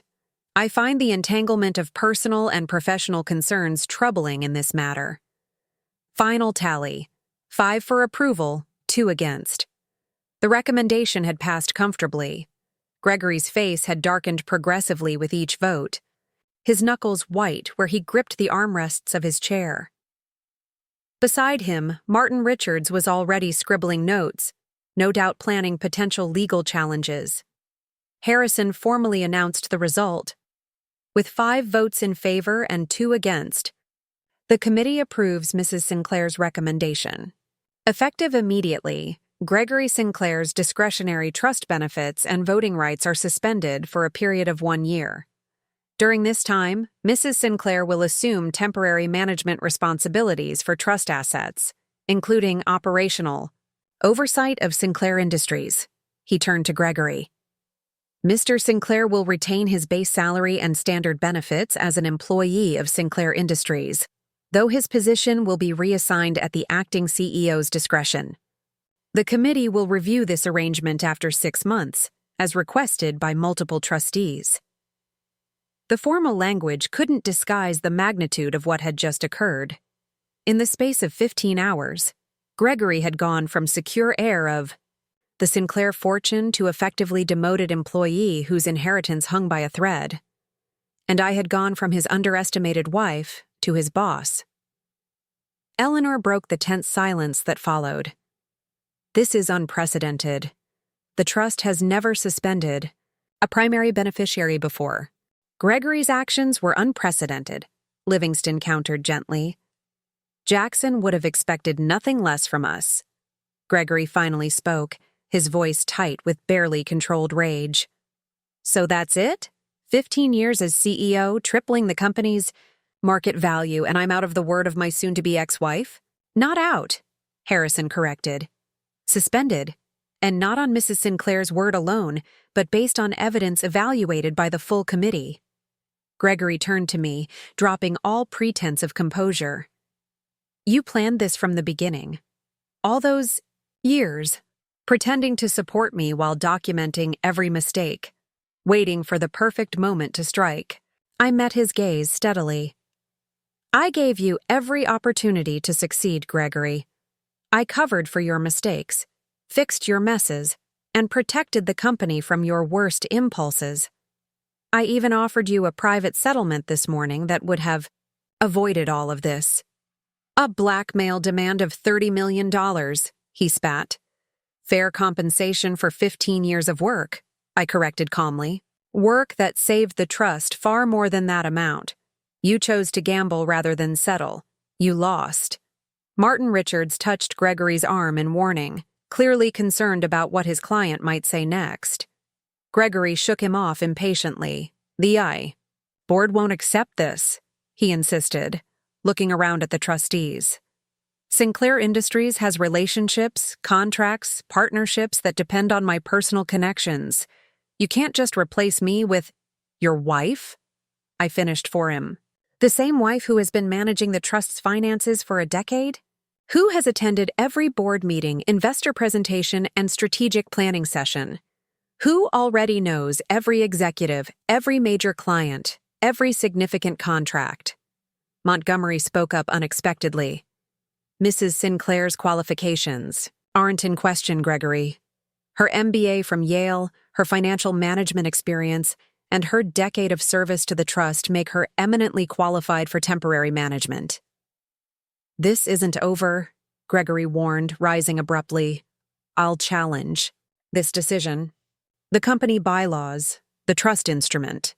There must be provisions for contesting an unjust ruling. Harrison sighed. You're welcome to review the documents with your counsel, of course. But I should note that the trust instrument specifically states that committee decisions regarding the morality clause are final and binding, not subject to legal challenge. Howard was quite explicit on that point. Gregory looked to Richards, who reluctantly confirmed this with a slight nod. The attorney had clearly already reviewed this angle and found it wanting. Then I resign, Gregory announced dramatically. Effective immediately. Let's see how the board responds to that. I couldn't help but smile slightly. As acting CEO, I accept your resignation. Thank you for making the transition simpler. His face flushed with fury at having his dramatic gesture so neatly countered. Eleanor placed a restraining hand on his arm, perhaps sensing he was close to losing control completely. Gregory, she murmured, loud enough for everyone to hear. Not here. Not like this. For a moment, I thought he might shake off her hand and continue his tirade.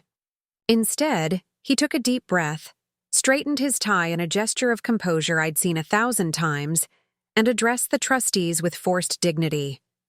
I've given 15 years to Sinclair Industries, built relationships that have doubled our market share in Asia, negotiated deals that transformed us from a regional player to a global force.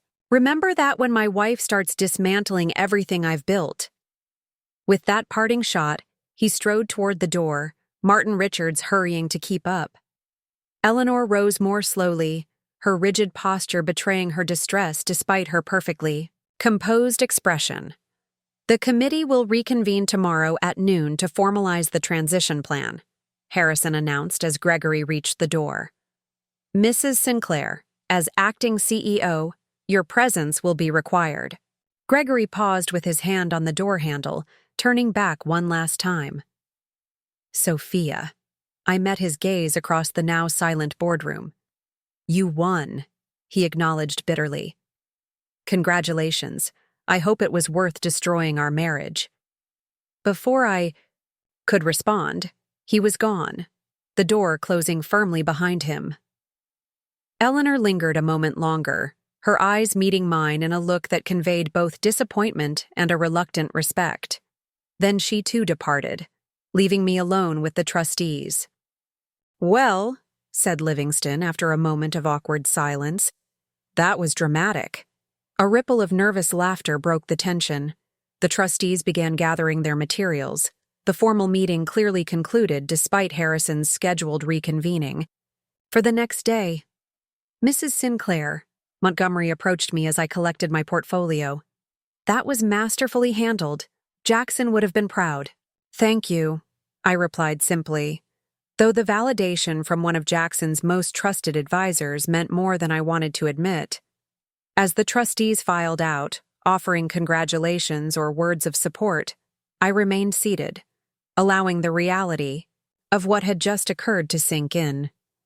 After years of careful planning, meticulous documentation, and strategic patience, I had achieved exactly what I'd aimed for: control of Sinclair Industries, fair compensation for my work, and freedom from a marriage that had long since become a hollow performance.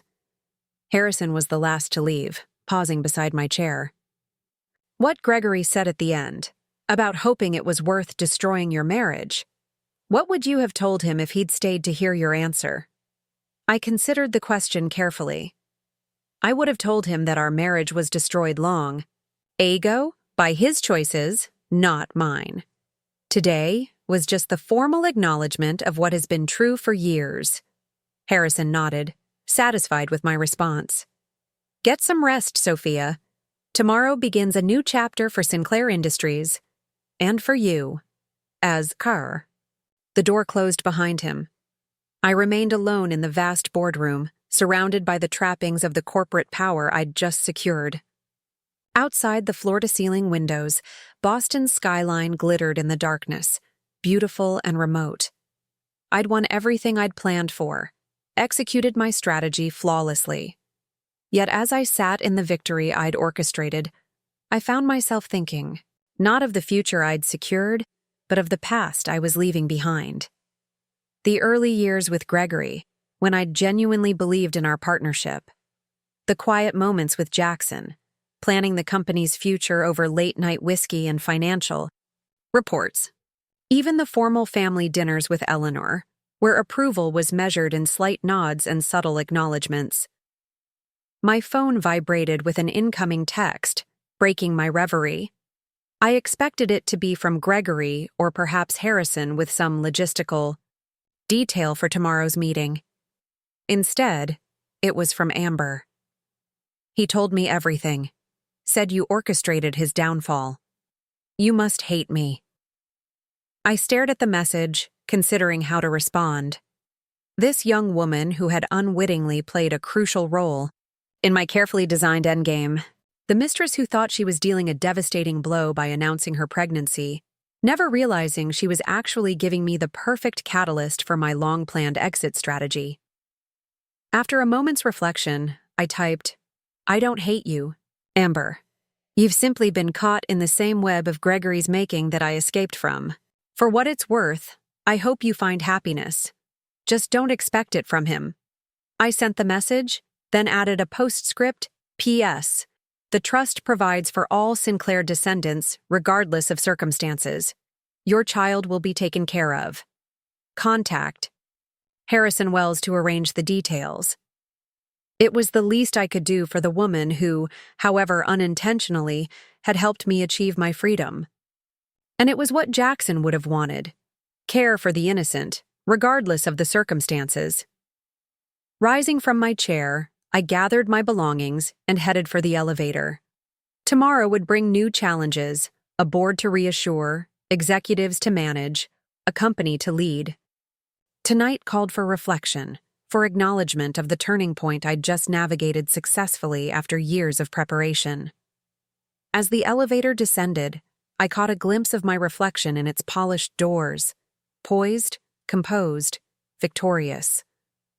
The woman Jackson had recognized as worthy of his trust, the strategist who had outmaneuvered Gregory at every turn, the soon-to-be ex-wife who had turned a public humiliation into the perfect opportunity, the architect of her own liberation. News travels fast in Boston's elite circles. By the time I arrived at my hotel room just after midnight, my phone was already filling with messages from people who shouldn't have known about the trust committees. Decision yet. Board members seeking reassurance. Family friends expressing carefully worded concern. Business associates testing which way the wind was blowing. I ignored them all, setting my phone to Do Not Disturb after sending a brief message to Harrison confirming our meeting before tomorrow's board session. The Mayfield Inn's presidential suite offered a magnificent view of the city skyline, but I barely noticed it as I kicked off my heels and poured myself 2 fingers of the scotch I'd had the foresight to request earlier. The adrenaline that had carried me through the confrontation was beginning to ebb, leaving behind a curious mixture of triumph and melancholy. 15 years of marriage, 10 years of strategic planning, all culminating in this moment of transformation that felt both victorious and oddly hollow. A soft knock at the door interrupted my thoughts. Security had strict instructions about visitors, so it had to be someone on my approved list. Still, I approached cautiously, checking the peephole before opening the door. Patricia Sinclair stood in the hallway, still in her reunion attire, though she'd traded her heels for sensible flats. Gregory's cousin, and the only Sinclair I genuinely respected. "I thought you might need company," she said simply, holding up a bottle of champagne, or at least a proper celebratory drink. I stepped aside to let her enter. "How did you know where to find me?" "Harrison mentioned it." She moved to the wet bar, finding glasses with practiced ease. "And Eleanor announced to anyone who would listen that you'd abandoned the family home for this hotel," I smiled wryly. "Eleanor never misses an opportunity to shape the narrative." "She's in full damage control mode," Patricia confirmed, expertly uncorking the champagne. "Telling everyone that Gregory has voluntarily stepped back from his duties for personal reasons and that the trust committee appointed you interim CEO as a show of family unity." "Creative interpretation," I murmured, accepting the flute she got offered. Patricia raised her glass. "To women who refuse to settle." We clinked glasses and sipped in companionable silence. Patricia had been through her own high-profile divorce years earlier, extricating herself from a marriage to a prominent surgeon whose gambling addiction had nearly bankrupted them. She, more than anyone, would understand the complex emotions of this moment. "So," she said finally, settling onto the suite's elegant sofa, "what happens now?" I joined her, tucking my feet beneath me in a rare gesture of relaxation. "Officially? I meet with the board tomorrow to outline the transition. Unofficially," I shrugged, "I rebuild what Gregory nearly destroyed." Patricia studied me over the rim of her glass. "And personally?" That was the harder question.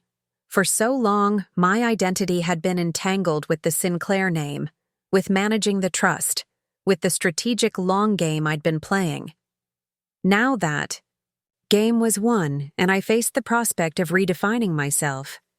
"I haven't thought that far ahead," I admitted, "one step at a time." Patricia nodded understandingly. "When I left Charles, everyone told me I was making a mistake, throwing away status, security, position. No one understood that staying would have cost me something far more valuable. Self-respect," I finished for her. "Exactly." She sipped her champagne thoughtfully. "The Sinclairs never understood that some things matter more than the family name. Jackson was the only one who did, toward the end." We fell into conversation about Jackson, his vision for the company, his quiet mentorship, his growing disillusionment with his son's choices. Patricia had been one of the few who knew how closely Jackson and I had worked together, how much he had come to rely on my judgment in his final years. "He would have approved, you know," she said as the night grew late, "of how you handled everything." "Even destroying his son's marriage?"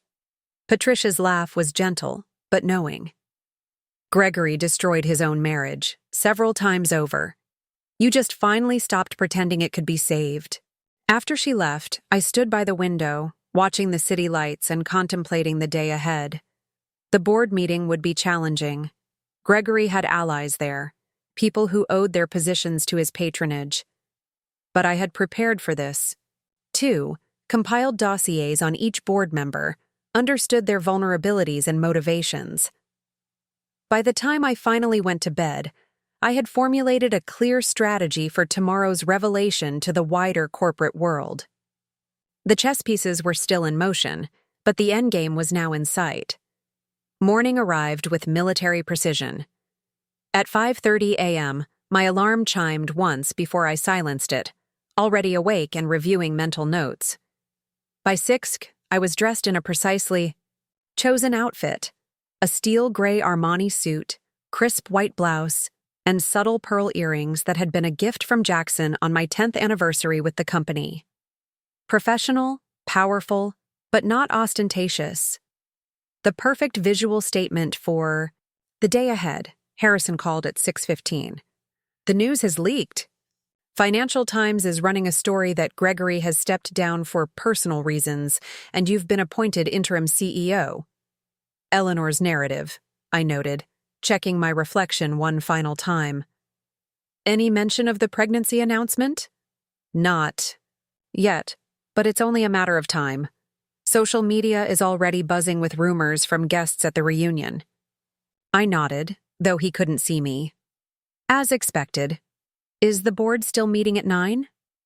Yes, with a company-wide announcement scheduled for 11. Gregory is making noise about attending the board meeting to ensure a smooth transition. That surprised me. He's accepting the situation more gracefully than anticipated. Harrison's snort conveyed his skepticism. Martin Richards spent the night researching legal challenges. I suspect this is less about grace and more about strategy. Noted. I'll be prepared. I don't doubt it, Harrison replied, a hint of admiration in his voice. You always are. I arrived at Sinclair Industries headquarters at 7:45, deliberately early to establish presence and control. The security team had already been updated on my new status, Harrison's efficiency at work, and greeted me with a respect previously reserved for Gregory. The executive floor was largely deserted at this hour, allowing me to settle into the CEO's office without an audience. Gregory's space was exactly what you'd expect: ostentatious leather furniture, golf memorabilia, and framed magazine covers, featuring his carefully cultivated image.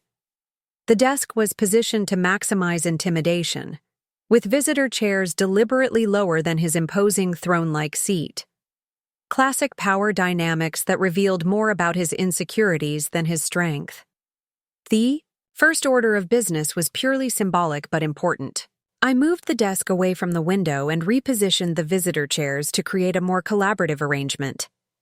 Then I removed the most egregious displays of Gregory's ego, the giant portrait of himself accepting a business award, the shelves of vanity trophies from organizations that had received substantial donations, coincidentally just before nominations. By 8:30, the executive floor was coming to life. I could hear the hushed conversations, the hurried footsteps, the nervous energy of people discovering that the power structure had shifted literally overnight. Patricia had texted an hour earlier to report that Gregory had been calling board members since dawn, no doubt attempting to shore up support before the meeting. At 8:45, Harrison arrived with the transition documents we'd prepared, just in case, months ago. Gregory and Eleanor are in the building, he reported, setting his briefcase on the conference table. They're ensconced in the board chairman's office with Martin Richards and 2 other attorneys. Let them strategize, I replied calmly, reviewing the agenda for the meeting. It won't change the outcome. Harrison studied me for a moment. You don't seem concerned. Because I've already won, Harrison. Everything else is just formalities. The board meeting was scheduled in the main conference room, a massive space, dominated by a gleaming mahogany table and floor-to-ceiling windows overlooking the Boston skyline. At precisely 8:55, I left the CEO's office and made my way there, Harrison at my side. Timing was crucial. Arriving too early would seem eager. Too late would surrender the psychological advantage. Board members were already filtering in, their expressions ranging from curiosity to concern to carefully concealed calculation. I greeted each by name, with specific references to their recent activities or interests, a demonstration that I had been paying attention, that I knew them as individuals, not just as votes to be courted. At 9 sharp, the board chairman, William Kavanaugh, called the meeting to order. A distinguished man in his 70s, Kavanaugh had served on the Sinclair board for over 20 years and had been a close friend of Jackson's. His neutrality would be critical in the coming discussion. As you're all aware, he began gravely, We've convened this emergency session to address significant leadership changes at Sinclair Industries. Last night, the Sinclair Trust Committee voted to temporarily suspend Gregory Sinclair's management authorities and appoint Sophia Sinclair as acting CEO for a period of 1 year. Murmurs rippled around the table. Though rumors had been circulating, this was the first official confirmation many had received. Before we proceed with discussion, Mr. Sinclair has requested an opportunity to address the board. As a courtesy to our former CEO, I've granted this request. The door opened on cue, and Gregory entered, flanked by Eleanor and Martin Richards. He had recovered his composure overnight, appearing polished and confident in a bespoke suit that probably cost more than most people's monthly salary. The perfect picture of corporate leadership, if you didn't look too closely at the strained edges of his smile. "Thank you, William," he began smoothly, taking a position at the head of the table opposite Kavanaugh. "Members of the board, I want to address the unusual circumstances that bring us together this morning." He paused, making eye contact with key allies around the table. Yesterday, at what should have been a private family gathering, personal matters unfortunately became public in a way that none of us would have chosen. In light of these events, the Trust Committee has recommended a temporary leadership transition to prevent any disruption to our operations. The revisionist history was already in full swing. No mention of the morality clause, the suspension of benefits, or the documented pattern of behavior that had led to this point. I remained silent, allowing him to construct his narrative for now. "I want to assure the board that I fully support this transition," Gregory continued, his voice betraying only the slightest tension. "My wife has been intimately involved with Sinclair operations for many years and is well qualified to maintain stability during this brief interlude." Several board members nodded appreciatively at this display of apparent magnanimity. Gregory was playing his part perfectly, the dignified executive temporarily stepping aside for the good of the company. Eleanor, seated beside him, maintained her impeccable composure, though her eyes briefly met mine in a look that conveyed both challenge and grudging respect. That said, Gregory's tone shifted subtly. "I believe it's important to establish clear parameters for this interim period. Specifically, I propose that any major strategic decisions, acquisitions, divestitures, executive appointments, or significant policy changes require board approval by a 2/3 majority rather than the simple majority currently stipulated in our bylaws." And there it was, the real purpose of this performance. Gregory couldn't prevent my appointment, but he could attempt to hamstring my authority, ensuring that I would be merely a caretaker rather than an agent of change. Martin Richards stepped forward, distributing folders to each board member. "We've prepared a simple amendment to the corporate bylaws that would formalize this temporary adjustment," he explained smoothly. "Purely as a prudent governance measure during this transition period." I caught Harrison's eye across the table. We had anticipated something like this, though not quite so boldly executed. Gregory was essentially asking the board to neuter my authority before I'd even begun. Kavanaugh cleared his throat. "This is irregular, Gregory. Changing corporate bylaws isn't typically done on an emergency basis without proper notice and review." "We're in an irregular situation, William," Gregory countered smoothly. "The Trust Committee made its decision without consulting this board. I'm simply proposing a reasonable safeguard to ensure continuity and stability." Several board members, Gregory's most reliable allies, were already nodding in agreement. Others looked uncertain, glancing between Gregory and me, clearly trying to determine which way the wind was blowing. It was time to speak. "Mr. Chairman," I said calmly, "if I may address the board?" Kavanaugh nodded, relief evident in his expression. "Of course, Mrs. Sinclair." I rose slowly, deliberately not matching Gregory's power position at the head of the table. Instead, I remained in my seat. Halfway down, a subtle signal that I didn't need physical dominance to control the room. "First, Let me thank the board for convening on such short notice. I appreciate your commitment to Sinclair Industries' well-being. I paused, making eye contact with each member. As Mr. Sinclair mentioned, circumstances have indeed necessitated a leadership transition. What he didn't share, however, were the specific findings of the trust committee that led to this decision. Gregory shifted slightly, the only visible sign of his discomfort. Eleanor's face remained perfectly composed, though her knuckles whitened where she gripped her purse. The committee reviewed extensive documentation demonstrating a pattern of judgment that placed both the trust's assets and Sinclair Industries at risk, I continued evenly. This wasn't a decision based on a single incident, but on years of accumulated evidence. I gestured to Harrison, who distributed slim folders to each board member. These executive summaries outline key findings from the committee's review. You'll note that they include financial decisions that would have resulted in significant losses had they not been intercepted, regulatory compliance issues that were quietly remediated, and governance lapses that posed material risks to the company. The board members began paging through the documents, expressions shifting from skepticism to concern as they absorbed the meticulously organized evidence. I had been careful. The summaries highlighted business issues rather than personal indiscretions, focusing the discussion on Gregory's fitness as CEO rather than his morality as a husband.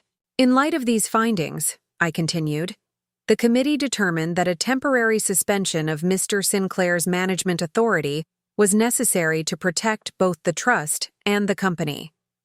This wasn't a hostile action or a personal vendetta. It was a fiduciary obligation. Gregory's carefully constructed facade was beginning to crack. He hadn't expected me to present actual evidence to the board. He'd assumed I would rely on the trust committee's authority alone, making this appear as a purely personal power play. As for Mr. Sinclair's proposal, I turned to address the bylaw amendment directly. I would suggest it represents exactly the kind of reactive, poorly considered governance that led to this situation. Changing corporate bylaws without proper review, discussion, and legal analysis is precisely what we should be moving away from, not embracing. Murmurs of agreement rippled around the table. Several board members who had seemed supportive of Gregory's proposal were now reconsidering, looking more carefully at the evidence before them. Instead, I proposed, I suggest the board establish a regular review process, perhaps monthly, during this transition period. This would provide appropriate oversight without undermining the authority necessary for effective leadership. Kavanaugh nodded appreciatively. A reasonable suggestion, Mrs. Sinclair, and consistent with our existing governance framework. Gregory leaned forward, struggling to regain control of the narrative. The documents being circulated present a selective and misleading picture of complex business decisions. Many of the so-called intercepted losses were calculated risks, necessary for innovation and growth. Perhaps we should review them in detail then, I suggested mildly. I'd be happy to walk the board through each instance, including the contemporaneous analysis that led to intervention. The threat of a prolonged, detailed examination of his worst business judgments had the desired effect. Gregory fell silent, recognizing the trap. If he insisted on defending specific decisions, he would only dig himself deeper into the evidence of his mismanagement. Martin Richards whispered urgently in Gregory's ear, clearly advising retreat on this line of argument. After a moment's hesitation, Gregory nodded slightly. My only concern, he pivoted smoothly, is ensuring that Sinclair Industries maintains the strategic direction and relationships that have made us successful.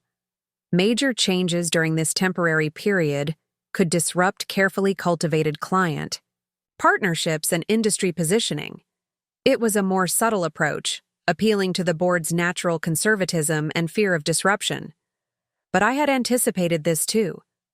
I couldn't agree more about the importance of stability, I responded. That's precisely why I've spent the past several hours preparing a comprehensive transition plan focused on continuity and relationship management.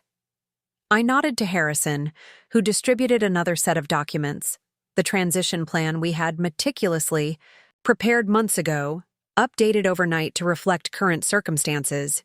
You'll note that the plan includes personal outreach to our top 20 clients, preservation of all major strategic initiatives currently in progress, and retention of the existing executive team with clearly defined responsibilities during the transition period, I explained. Stability is indeed the priority. The board members paged through this new document with evident relief. Several nodded appreciatively at the thoroughness of the plan, which addressed precisely the concerns Gregory had raised. Kavanaugh cleared his throat. This appears to be a well-considered approach, Mrs. Sinclair. Are there questions from the board? For the next 30 minutes, I fielded inquiries about specific aspects of the transition plan, clients that might require special handling, and potential market reactions to the leadership change. Throughout, I maintained a calm, authoritative presence, demonstrating both detailed knowledge of the business and clear strategic vision. Gregory remained largely silent, his earlier confidence visibly eroding as board members increasingly directed their questions to me rather than him. Eleanor watched the shift with a resigned expression, the inevitability of the outcome becoming clear. Finally, Kavanaugh called for a vote on two matters. First, formal acknowledgement of the Trust Committee's decision appointing me as acting CEO, and second, adoption of my proposed monthly review process rather than Gregory's bylaw amendment. Those in favor of acknowledging Mrs. Sinclair's appointment as acting CEO per the Trust Committee's decision, Kavanaugh called. Hands rose around the table, 11 out of 15 board members. A clear majority, including several I had identified as potential Gregory allies. The evidence had been persuasive. Those in favor of establishing a monthly review process during the transition period. This time, 13 hands rose. Even two of Gregory's strongest supporters recognized that his bylaw amendment had been an overreach. The motions carry, Kavanaugh announced formally. Sophia Sinclair is confirmed as acting CEO of Sinclair Industries for a period of 1 year, subject to monthly progress reviews by this board. I nodded acknowledgement, careful not to appear triumphant. Thank you for your confidence. I look forward to working with all of you to ensure Sinclair Industries' continued success. Gregory rose abruptly, gathering his materials. If there's nothing further, I believe my role here is concluded.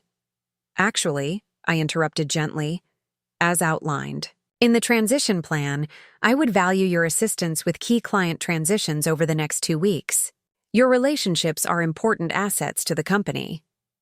It was both a genuine request and a strategic move, offering him a graceful way to exit while demonstrating my commitment to business continuity. The board members nodded approvingly at this display of professional courtesy. Gregory hesitated, clearly torn between storming out dramatically and maintaining the facade of cooperative transition he had initially presented. After a moment's calculation, he inclined his head slightly. Of course, he responded, his voice tight but controlled. I'll have my assistant coordinate with yours. With that final concession, he left the boardroom, Eleanor and Martin Richards following closely behind. As the door closed behind them, an almost palpable shift occurred in the atmosphere.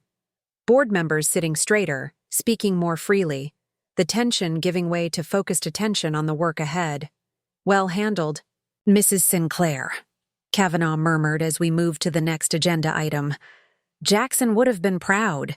It was the second time in 24 hours someone had expressed that sentiment.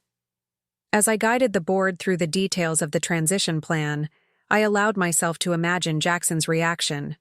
Not just pride, but vindication. He had recognized something in me that others had missed, had trusted me when conventional wisdom would have dismissed me as merely the CEO's wife.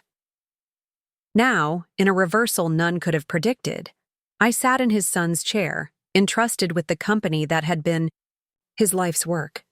The revelation of my true role was complete. No longer the supportive spouse in the background, but the leader at the helm. The company-wide announcement was scheduled for 11 o'clock.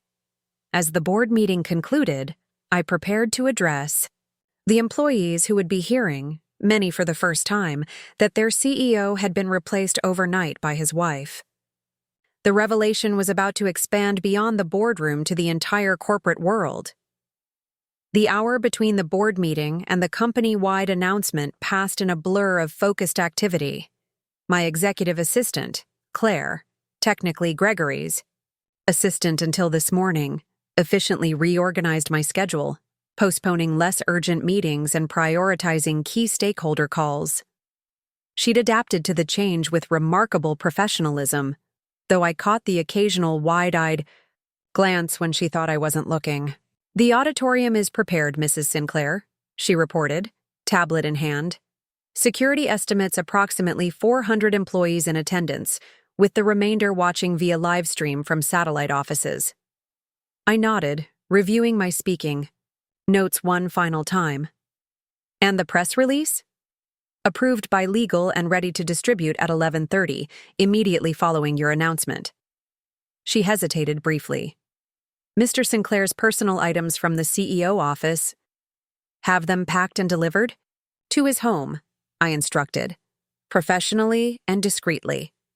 "Of course." Claire made a note, then added, "The executive team is waiting in the conference room as requested. All present except Mr. Peterson, who's calling in from the Tokyo office." The executive team, Gregory's hand-picked leadership circle, 7 men, and 2 women who had thrived in his alpha male corporate culture. Some were genuinely talented, others owed their positions more to loyalty than competence. All would be evaluating whether to align themselves with the new power structure or resist it. I straightened my jacket. Let's not keep them waiting. The conference room fell silent as I entered, 9 pairs of eyes tracking my movement to the head of the table. Harrison took a position by the door, a silent but significant presence. "Good morning," I began, my voice steady and authoritative. "I appreciate your flexibility in adjusting your schedules for this meeting. As you're aware, there has been a leadership transition at Sinclair Industries. Understatement of the year." The executives exchanged glances, their expressions varying from curiosity to concern to barely concealed hostility. "The Trust Committee has appointed me acting CEO for a period of 1 year, effective immediately. The board has confirmed this appointment." I paused, letting this sink in. "I want to be clear about my priorities during this transition: stability for our clients, continuity for our employees, and sustained performance for our shareholders." Charles Wilson, Chief Financial Officer and one of Gregory's closest allies, cleared his throat. "With all due respect, Mrs. Sinclair—" "Ms. Sinclair in this context, please," I corrected mildly. "Or Sophia, if you prefer." He blinked, momentarily thrown off script. "Of course. With all due respect, Ms. Sinclair, this transition raises significant concerns about strategic continuity." Gregory, Mr. Sinclair, had several major initiatives in progress that required his specific relationships and expertise. It was a diplomatic way of suggesting I lacked the necessary qualifications or connections to lead effectively. Exactly the challenge I'd anticipated from Wilson, whose own position had been secured more through friendship than financial acumen. "Appreciate your concern, Charles," I replied, opening the folder before me. "You're referring, I assume, to the Asian market expansion, the tech core acquisition discussions, and the regulatory navigation for the European division?" Surprise flickered across his face. He hadn't expected me to be familiar with Gregory's confidential strategic priorities, initiatives he'd deliberately kept opaque to most of the executive team. "Among others, yes," he responded cautiously. "Let me address each specifically," I continued, extracting 3 documents from my folder. "The Asian expansion relies primarily on relationships cultivated by James Chen in our Singapore office, not by Gregory personally. I spoke with James at 6 this morning to ensure continuity." I passed the first document to Claire, who distributed copies. This is the updated timeline for the expansion, with clear ownership and deliverables. You'll note it's largely unchanged from the previous version, with only accountability clarifications. Wilson frowned slightly as he reviewed the document, unable to find immediate fault. Regarding TechCore, I continued, moving to the second document, the acquisition discussions have stalled due to valuation disagreements. Gregory's last offer was rejected 3 weeks ago as insufficient. I've already scheduled a call with TechCore's CEO for tomorrow to restart negotiations with a fresh approach. The second document outlined a new acquisition strategy, one I had quietly developed months ago when it became clear Gregory's aggressive negotiation tactics were alienating the target company. Finally, the European regulatory challenges. I distributed the third document. This updated approach incorporates recommendations from our EU compliance team that were previously overlooked. A diplomatic way of saying ignored by Gregory, which several executives around the table clearly understood, based on their knowing glances. Any other specific concerns? I asked, meeting Wilson's gaze directly. He shuffled the documents, searching for ammunition.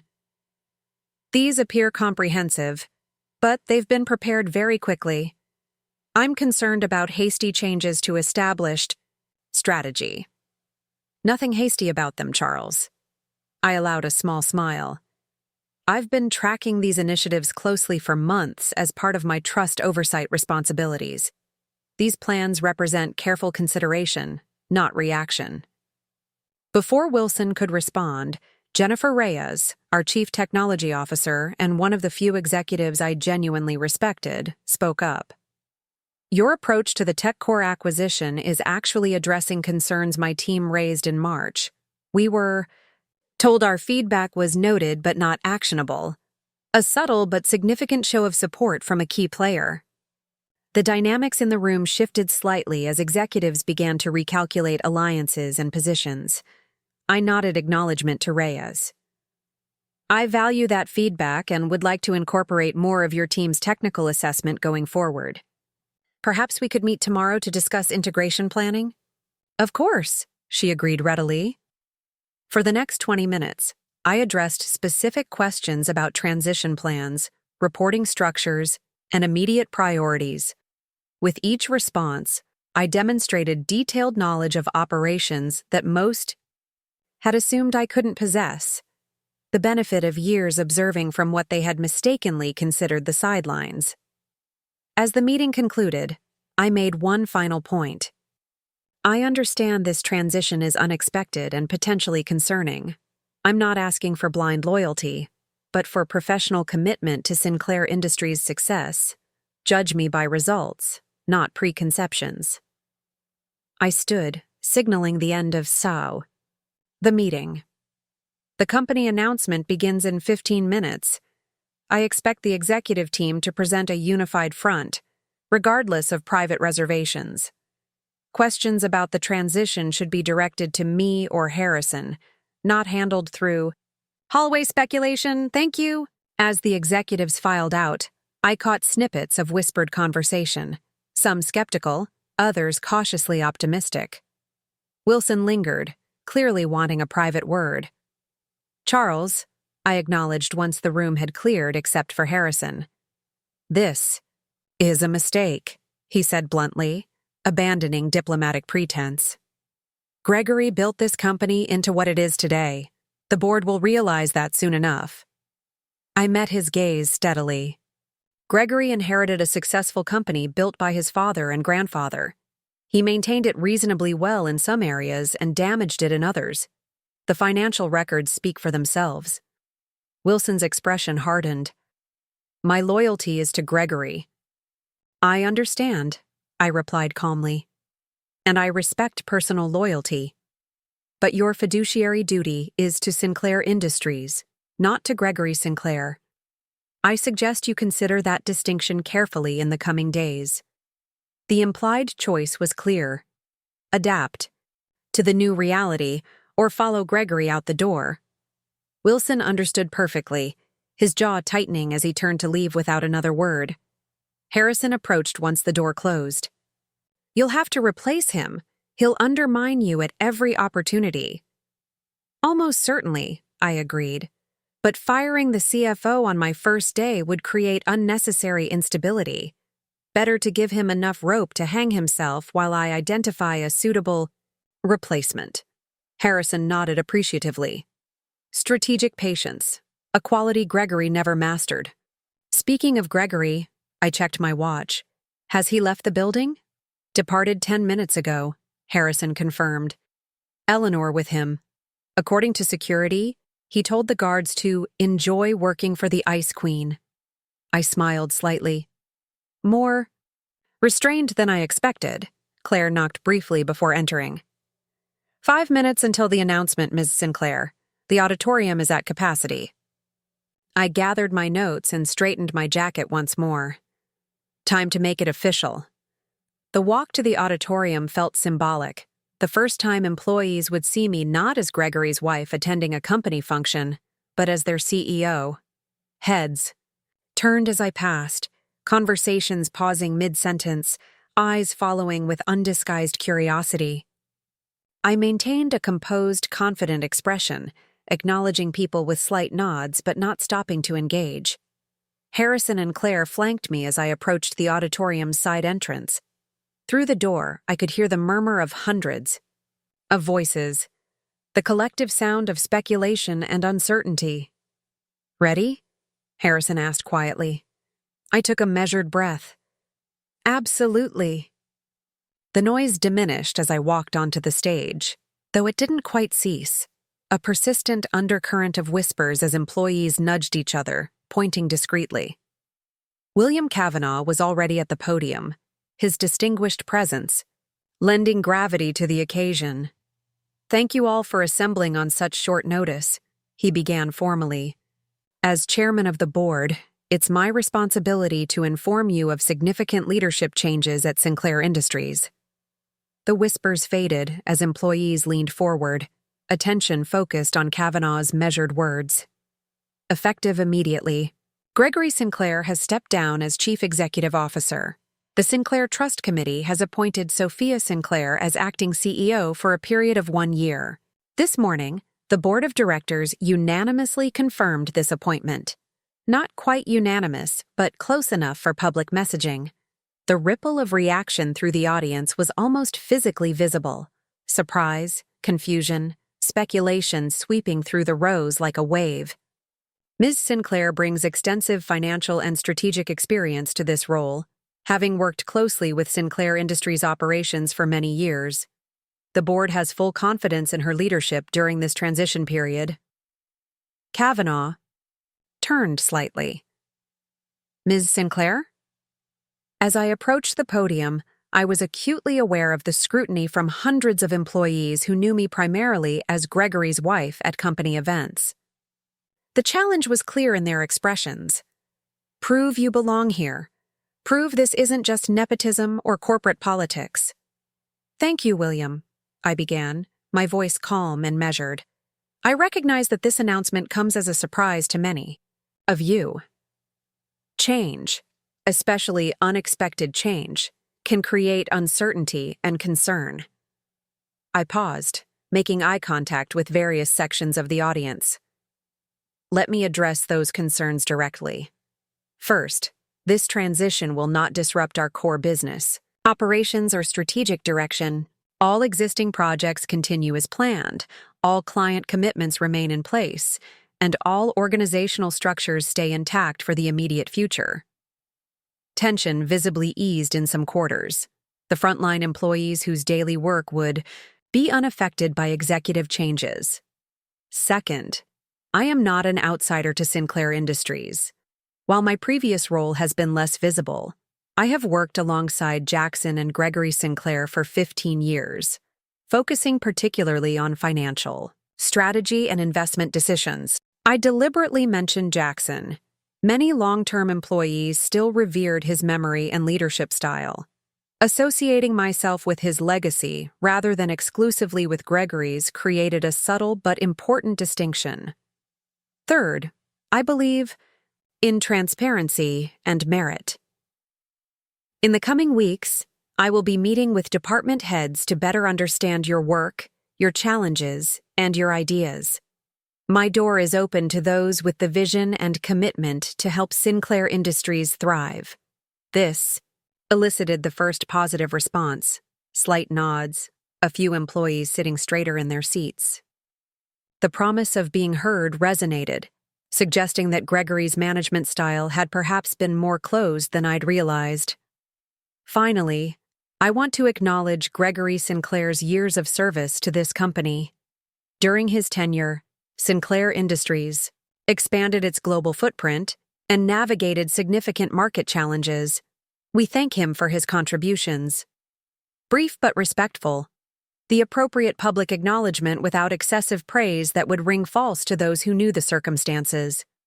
Looking forward, my focus is on 3 priorities: strengthening our core businesses, accelerating innovation in key growth areas, and building a corporate culture based on excellence and integrity. I believe Sinclair Industries' best days lie ahead, not behind us. I closed with a clear call to action.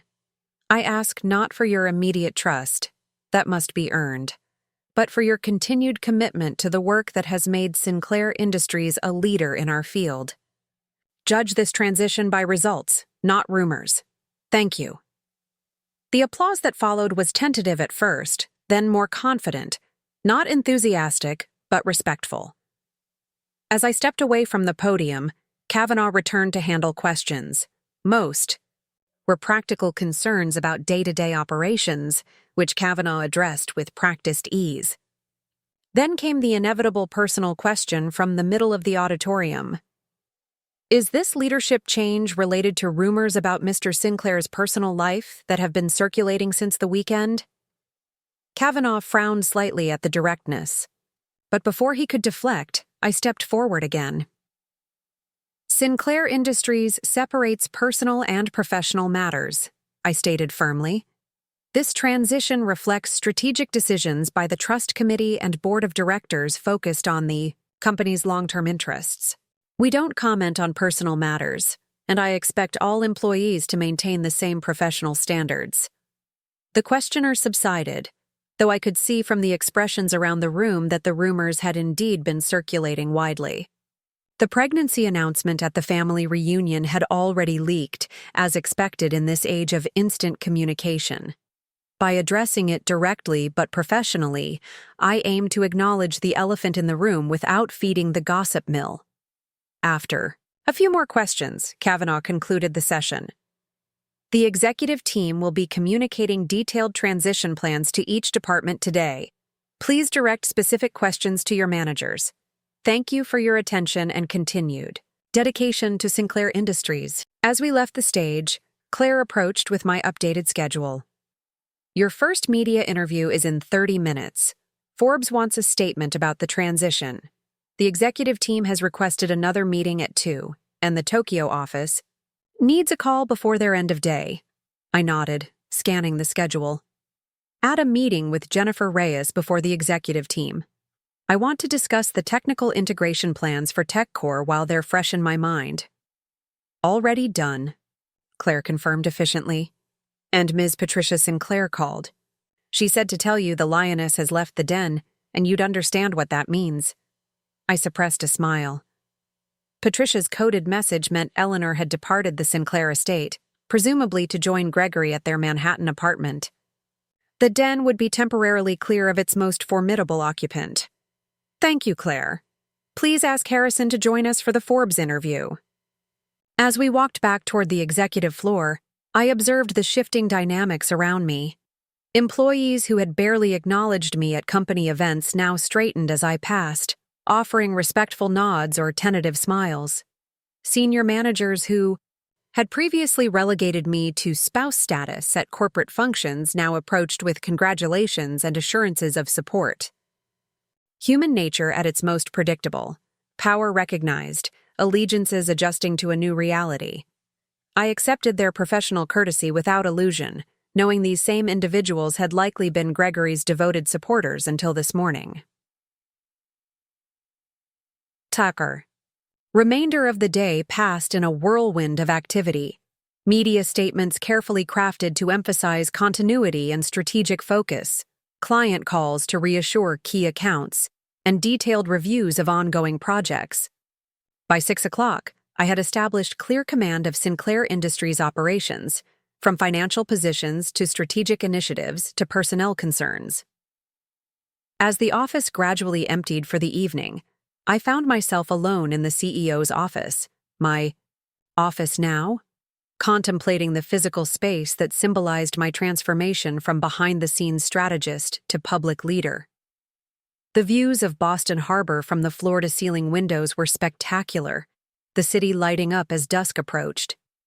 I'd seen this view countless times during meetings in this office, but always as a visitor, never as its occupant. The perspective felt different now, both the literal view of the city and my metaphorical view of the company. My phone vibrated with an incoming text.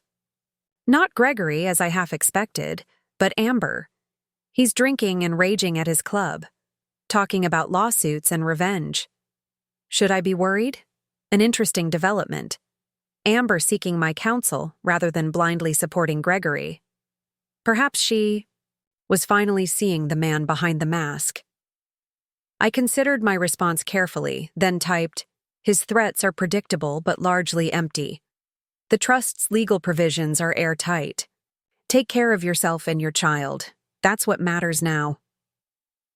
After a moment's hesitation, I added, "He's following a pattern I've seen many times. The rage will pass, followed by calculated charm when he needs something. Be prepared for both." Amber's reply came quickly. "Thank you for the warning, and for not hating me. This isn't what I thought I was getting into." I could almost feel sorry for her. Almost. She had made her choices, however naively, and would now face their consequences alongside Gregory. At least she seemed to be recognizing his true nature, more quickly than I had. A soft knock at the door interrupted my thoughts. Harrison entered, looking tired but satisfied. "The press release has gone out," he reported. "Initial market reaction is cautiously positive. Stock down slightly on the uncertainty, but analysts are reserving judgment rather than predicting disaster." "Better than expected," I acknowledged. "What about the trust committee?" "Livingston." "Called?" "He's pleased with how you handled the board and the company announcement. Said it confirmed they made the right decision." I nodded, turning back to the window. "And Gregory?" Harrison sighed. "Making noises about challenging the trust committee's decision, though Martin Richards has apparently advised him it's futile. Mostly, he's drinking at the Commonwealth Club and telling anyone who'll listen that you orchestrated a corporate coup." "Let him talk," I replied calmly. "Every public tantrum only reinforces the committee's concerns about his judgment." Harrison studied me for a moment. "You've waited a long time for this day." It wasn't a question, but I answered anyway. "Yes, though the catalyst came sooner than expected. Amber's announcement at the reunion." I smiled slightly. A gift I couldn't have anticipated.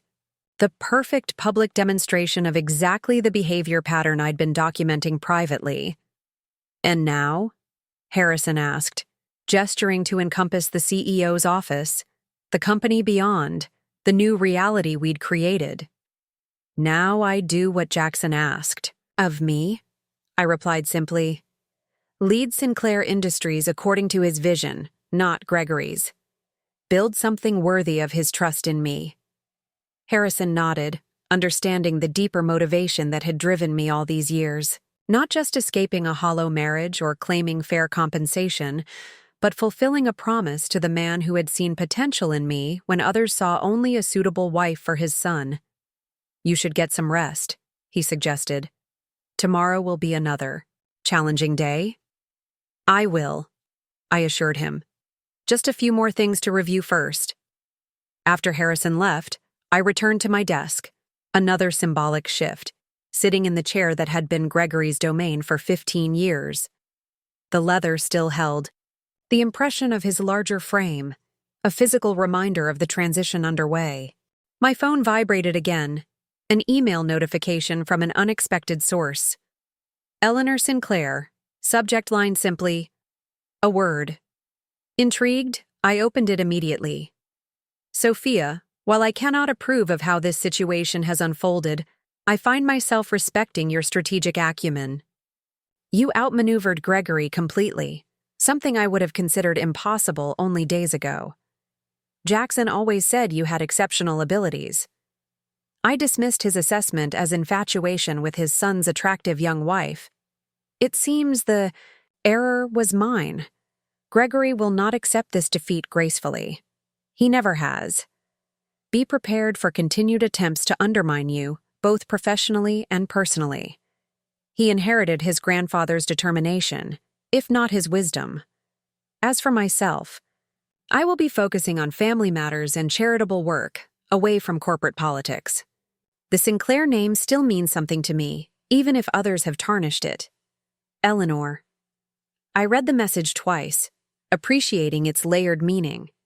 Not quite an olive branch, but a reluctant acknowledgement of reality, and a warning I would do well to heed.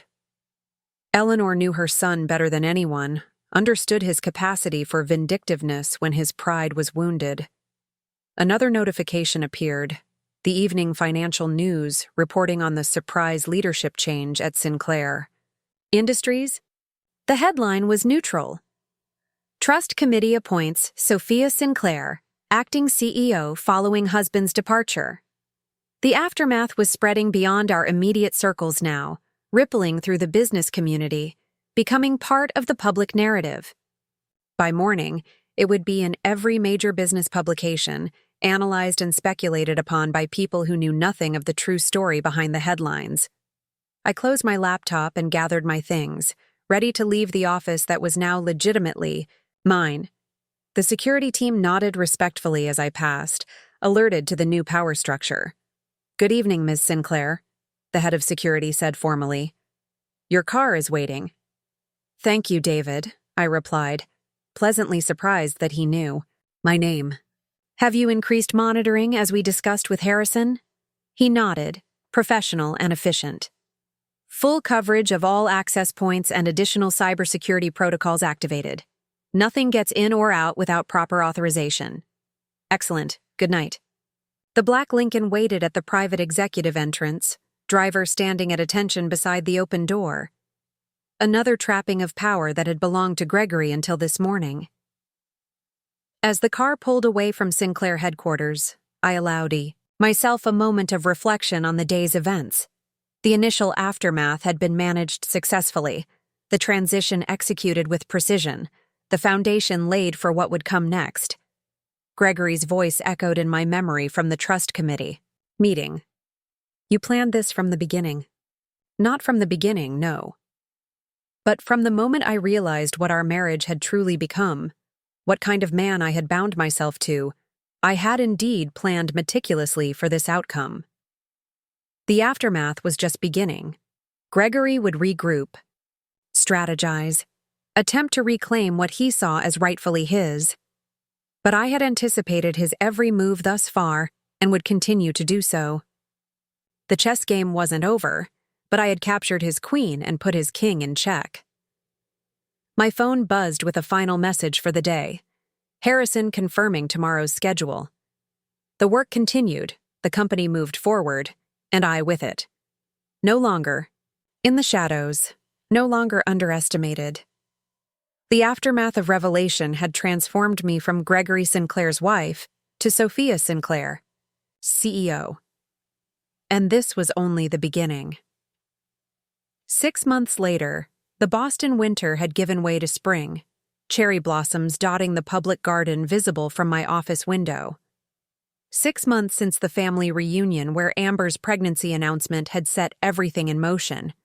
6 months of transformation for Sinclair Industries, for the people in my life, and for me.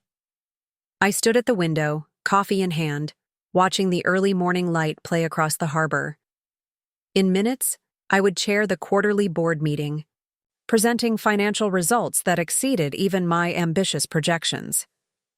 The stock price had risen steadily under my leadership, up 17% in 6 months.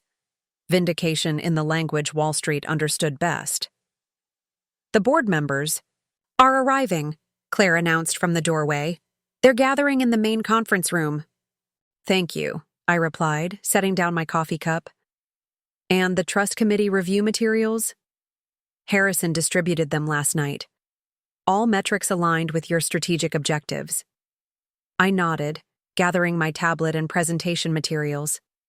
The trust committee's 6-month review had been another milestone, the halfway point of my temporary appointment. What had begun as a 1-year position was now being discussed as potentially permanent, though I had my own thoughts on that subject. Ms. Reyes called, Claire added. The TechCore integration team hit their milestone ahead of schedule. She'll update the board personally. Another success. The acquisition Gregory had fumbled through aggressive tactics had been completed smoothly under my leadership, with Jennifer Reyes, now promoted to Chief Innovation Officer, leading the integration. The technology firm's founders had responded, well, to my more collaborative approach, ultimately accepting an offer that benefited both companies. Perfect, I replied, straightening my jacket. Let's not keep them waiting. The walk to the conference room felt different now than it had 6 months ago. Employees greeted me with genuine respect rather than cautious uncertainty. The executive team, restructured significantly since my first day, aligned behind my vision rather than questioning my authority. Even the board members who had initially been skeptical now acknowledged the positive results of my leadership. William Kavanaugh rose as I entered the boardroom. Sophia, good morning. We were just discussing the remarkable turnaround in the European division. Good morning, William. Yes, Rebecca's leadership there has been transformative. Rebecca Chen, formerly a promising middle manager Gregory had repeatedly passed over for promotion, was now heading our European operations with impressive results.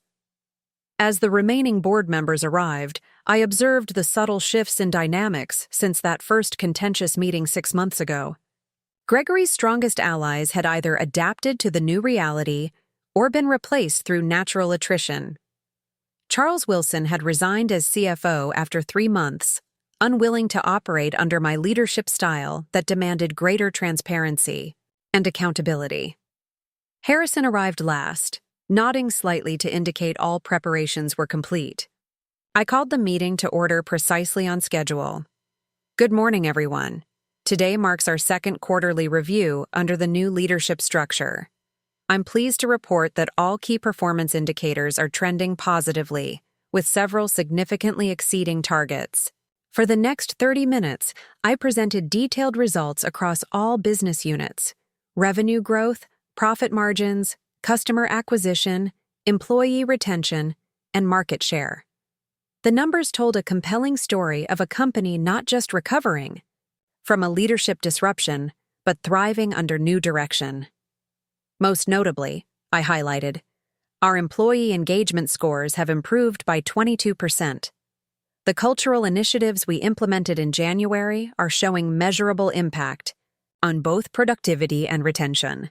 Those initiatives, a more collaborative decision-making process, transparent communication about company strategy, and recognition programs that rewarded innovation rather than just loyalty, had initially been met with skepticism by Gregory's old guard. 6 months later, the results spoke for themselves. After my presentation, Jennifer Reyes provided an update on the TechCore acquisition and integration, followed by departmental reports from other executives. Throughout, the board's questions were focused and constructive, a marked change from the defensive interrogations of my early days. As the formal agenda concluded, Kavanaugh cleared his throat. Before we adjourn, there's one additional matter to discuss. As you all know, Sophia's appointment as acting CEO was initially for a 1-year period, with a review at the 6-month mark. The room grew attentive, all eyes shifting between Kavanaugh and me. The trust committee has completed their 6-month review, he continued, nodding to Harrison, who represented the committee's interests. Their assessment, coupled with the company's performance under Sophia's leadership, has led to a recommendation that the acting designation be removed and her position as CEO be made permanent. Murmurs of approval circulated around the table. Even those who had initially been Gregory's supporters couldn't argue with the results. The formal vote will be conducted next week, Kavanaugh concluded. But I wanted to share this recommendation today and gauge the board's initial reaction.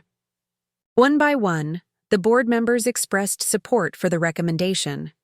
The performance metrics were irrefutable, the strategic direction clear, the leadership effective. What had begun as an emergency measure in response to the scandal had evolved into a legitimate succession, my vision for Sinclair Industries proving more aligned with its long-term interests than Gregory's had been. Sophia, Kavanaugh turned to me finally. We haven't discussed this with you yet. Would you be willing to accept a permanent appointment as CEO? All eyes turned to me expectantly. They assumed my answer would be an immediate yes. Who would decline such validation? But my journey over the past 6 months had led me to unexpected revelations about what I truly wanted. I'm honored by the committee's confidence, I began carefully, and proud of what we've accomplished together since October. Sinclair Industries is positioned for remarkable growth and innovation in the coming years. I paused, aware that my next words would surprise them. However, I would like to propose an alternative approach to leadership succession, one that I believe better serves the company's long-term interests. Confusion flickered across several faces. This wasn't the script they had anticipated. I accept the permanent CEO position, I clarified, but with a 3-year commitment rather than open-ended. During that time, I propose we identify and groom internal candidates for future leadership, creating a structured succession plan that has been notably absent in Sinclair's history. Understanding dawned gradually around the table. I wasn't declining the position but redefining it, transforming it from a lifetime appointment, as it had effectively been for the Sinclair men, to a strategic phase with clear objectives and timelines. You're suggesting a planned transition rather than the abrupt change we experienced last year, Kavanaugh observed thoughtfully. Exactly, I confirmed. Sinclair Industries deserves leadership continuity based on merit and vision, not emergency interventions. I'd like my legacy to include establishing that process. The board members exchanged glances, absorbing this unexpected perspective. Harrison's slight nod of approval from the corner told me he understood the deeper significance of my proposal. I was thinking beyond personal power to institutional strength, beyond my tenure to the company's future. A visionary approach, Kavanaugh acknowledged after a moment. And entirely consistent with your leadership style these past 6 months. We'll incorporate this timeline into the formal recommendation for next week's vote. As the meeting adjourned, board members approached individually to express support for both my continued leadership and my succession planning vision. The validation was gratifying, but not as essential to me as it once might have been. My sense of worth no longer hinged on external approval, perhaps the most significant personal transformation of the past 6 months. Harrison joined me as we left the boardroom. 3 years? He mused. Do you have specific plans for that time frame? Specific enough, I confirmed, heading toward my office. Time to implement Jackson's long-term vision, mentor the next generation of leadership, and ensure the structures we've built survive beyond my tenure. And after that? He probed gently. I smiled, appreciating his perception. After that, I'll be 46 years old with a lifetime of opportunities ahead, free to choose based on passion rather than obligation. Harrison nodded thoughtfully. Jackson would approve of your thinking. He always worried that the Sinclair men became too attached to power, too defined by their positions. Speaking of Sinclairs, I segued, checking my watch. I have that meeting at 11. Are you sure about this? Harrison asked, concern evident in his voice. It seems unnecessary. Necessary for whom? I countered. It provides closure. And perhaps something more. He conceded with a slight shrug. I'll be available afterward if you need to discuss. Returning to my office, I found a sleek vase of white lilies on my desk, a gift from Patricia Sinclair with a simple note. Celebrating 6 extraordinary months, you've rewritten the ending. Love, P. Patricia had become a true friend during this transition, her support unwavering as I navigated both professional challenges and personal upheaval. Unlike most of the Sinclair family, who had closed ranks around Gregory despite the evidence of his misconduct, Patricia had recognized the truth and aligned herself accordingly. The thought of family brought me back to the meeting ahead. At precisely 11 o'clock, my assistant announced the arrival of my visitor. "Send her in, please," I directed, standing to greet my guest.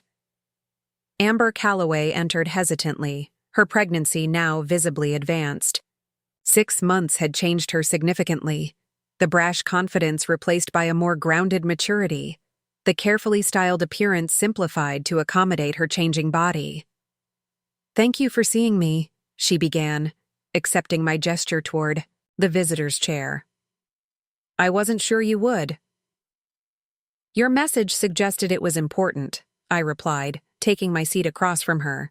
"And contrary to rumors, I don't harbor personal vendettas." She smiled faintly at that. "The rumors about you are something else. Ice Queen, corporate shark, Machiavellian mastermind. Gregory has been creative in his descriptions." "I'm sure he has," I acknowledged, neither offended nor surprised. "How is he?" The question was professionally appropriate given the circumstances, though I already knew much of the answer through various channels. Gregory had spent the past 6 months cycling through predictable phases: rage, self-pity, desperate attempts to reclaim his position, and finally, a retreat into the diminished lifestyle his reduced circumstances allowed. Amber sighed, resting a hand on her rounded belly. Struggling. The trust committee's decision hit him hard. He wasn't prepared to live on just his base salary, without the discretionary funds he was accustomed to. I nodded, unsurprised. Gregory had never learned financial restraint, always assuming the trust's resources were limitless. The suspension of his discretionary benefits, while leaving him objectively wealthy by normal standards, had forced significant lifestyle adjustments he found intolerable. "And you?" I asked my question genuine rather than perfunctory. "Managing," she replied, with surprising candor. "The trust's provision for the baby has been a lifeline, especially since Gregory and I—" She trailed off, uncomfortable with the admission. "You're no longer together," I finished for her. Not a question, but a confirmation of what I'd heard through family channels. She nodded, looking down. "It ended about 2 months ago, once he realized I wouldn't be useful in his attempts to regain control of the company. Once I stopped being an asset and became just another obligation." The story was painfully familiar. Gregory's pattern, repeating itself as it had with other women before her. The charm fading when it no longer served his purposes, the promises evaporating when they required actual commitment.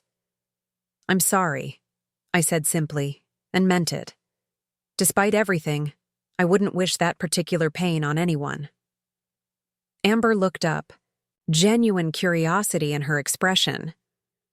"How did you do it? Live with him for 15 years, knowing what he was?"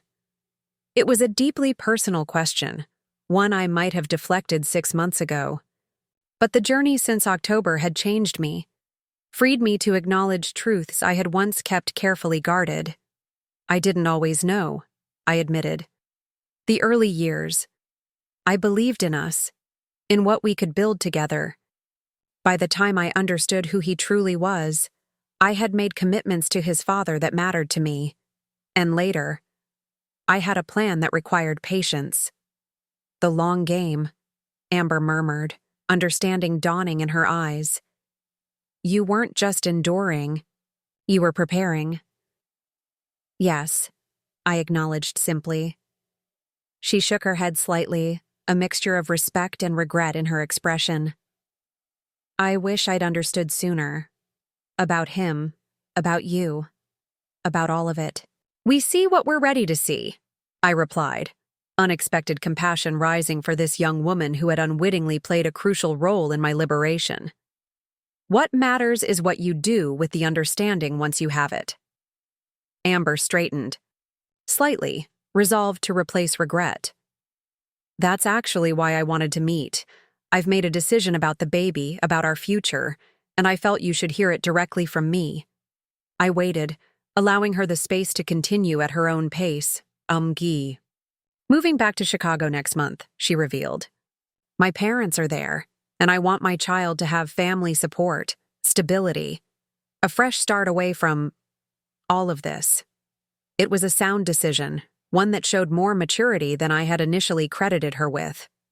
The trust provisions for your child will continue regardless of location, I assured her. Harrison can arrange for the necessary adjustments. Thank you, she said, with genuine gratitude in her voice. But there's more. I've decided to name her Jacqueline. The significance wasn't lost on me. An acknowledgement of Jackson Sinclair, the family patriarch whose values and visions still guided the company. A gesture that suggested Amber understood something fundamental about legacy and respect. Jackson would have been honored, I said quietly. It's not just for him, Amber clarified. It's also for you. For showing me what real strength looks like. What it means to plan for the long term, to think beyond immediate gratification. She met my gaze directly. I want my daughter to have those values, that perspective. The irony wasn't lost on me. That Gregory's mistress would seek to instill in his daughter the very qualities he himself had rejected. That she would look to me, the wife he had betrayed, as a model rather than to him. Jacqueline is a beautiful name, I said simply, accepting her explanation without further comment. Our meeting concluded shortly after, with practical arrangements for her relocation and continued connection to the trust's provisions. As she rose to leave, Amber hesitated, then spoke with unexpected clarity. You know, he never understood what he had in you. Not once in all the time I knew him. That was his limitation, I replied. Not mine. After she left, I stood at my office window, reflecting on how completely life had transformed in 6 months. Professionally, I had stepped fully into the leadership role Jackson had prepared me for, guiding Sinclair Industries toward a future aligned with his vision rather than Gregory's short-term thinking. The company was thriving, its culture healing, from years of toxic leadership. Personally, I had emerged from the shadows of being Gregory's wife to living authentically as myself. The divorce had been finalized 3 months earlier, cleanly executed given the irrefutable evidence of his misconduct. I had kept my maiden name professionally, Chen, while maintaining Sinclair for corporate continuity during the transition. Phone chimed with a message from Eleanor. Our communication now settled into a civil, distant rhythm. The Foundation Board approved your proposal for the Women's Leadership Initiative. Funding begins next quarter. Another transformation. The Sinclair Family Foundation. Once focused primarily on high-profile social events thinly disguised as charity, now directing resources toward substantive programs under Eleanor's surprisingly effective guidance. Our shared interest in developing female business leaders had created an unexpected bridge between us, a practical collaboration that transcended personal history. I replied with simple acknowledgement, maintaining the professional tone that defined our new relationship. We would never be close, but we had found a productive coexistence focused on meaningful impact rather than social performance. As afternoon sunlight filled my office, I reviewed the strategic plan I'd presented to the board, a 3-year vision for Sinclair Industries that built on its strengths while addressing long-standing weaknesses. The plan included identifying potential future leaders, cultivating a corporate culture of innovation and integrity, and positioning the company for sustainable growth beyond any individual's tenure.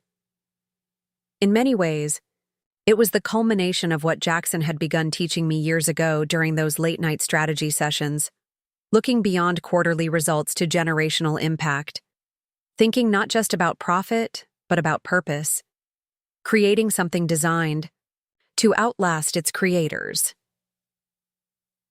My executive assistant knocked briefly before entering. "The car is ready whenever you are, Ms. Chen, and Dr. Sharma confirmed your dinner reservation for 7. "Thank you, Claire. I'll be leaving in about 20 minutes. The dinner with Vikram Sharma, brilliant neurosurgeon, board member of one of our healthcare investments, and increasingly a personal connection, represented another aspect of my evolving future. Not a replacement relationship jumped into hastily, but a thoughtful exploration of compatibility based on mutual respect and genuine interest. 6 months had given me time to rediscover myself beyond the constraints of a failed marriage, to recognize what I truly valued in connection, as Z. I gathered my things to leave. My eye caught the photograph now prominently displayed on my credenza, Jackson Sinclair in his prime, standing before the company headquarters on its opening day. His vision had created the foundation for everything that followed, his values guiding my decisions even now. "We did it, Jackson," I murmured to the image. "Your company is secure, your legacy is protected, your trust in me validated." The sentiment wasn't just professional, but deeply personal. Jackson had seen potential in me when others saw only Gregory's attractive young wife, had mentored me when others dismissed my contributions, had entrusted me with his life's work when his own son proved unreliable. Stepping into the evening sunlight outside Sinclair headquarters, I felt a profound sense of both accomplishment and anticipation. The past 6 months had been about reclaiming what was rightfully mine: compensation for years of work, recognition for contributions long overlooked, freedom from a marriage that had become a charade.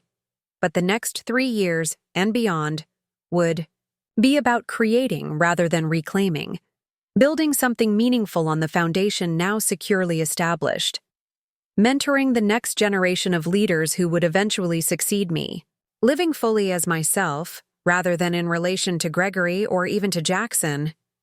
As my car pulled away from the building bearing the Sinclair name, I smiled at the journey ahead.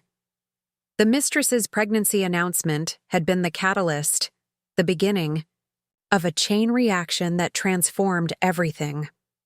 But the strength to seize that moment, to turn crisis into opportunity, had been mine all along. The future stretched before me, not defined by revenge or reaction, but by vision and purpose. Not tethered to the past, but open to possibilities I was only beginning to imagine. Not in anyone's shadow, but standing fully in my own light, my own life, my own choices, my own path forward. Looking for more?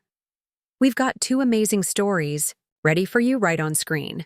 If this one touched you, these are absolutely worth your time. Click to watch them now. And hey, subscribe and hit that bell to never miss our latest uploads.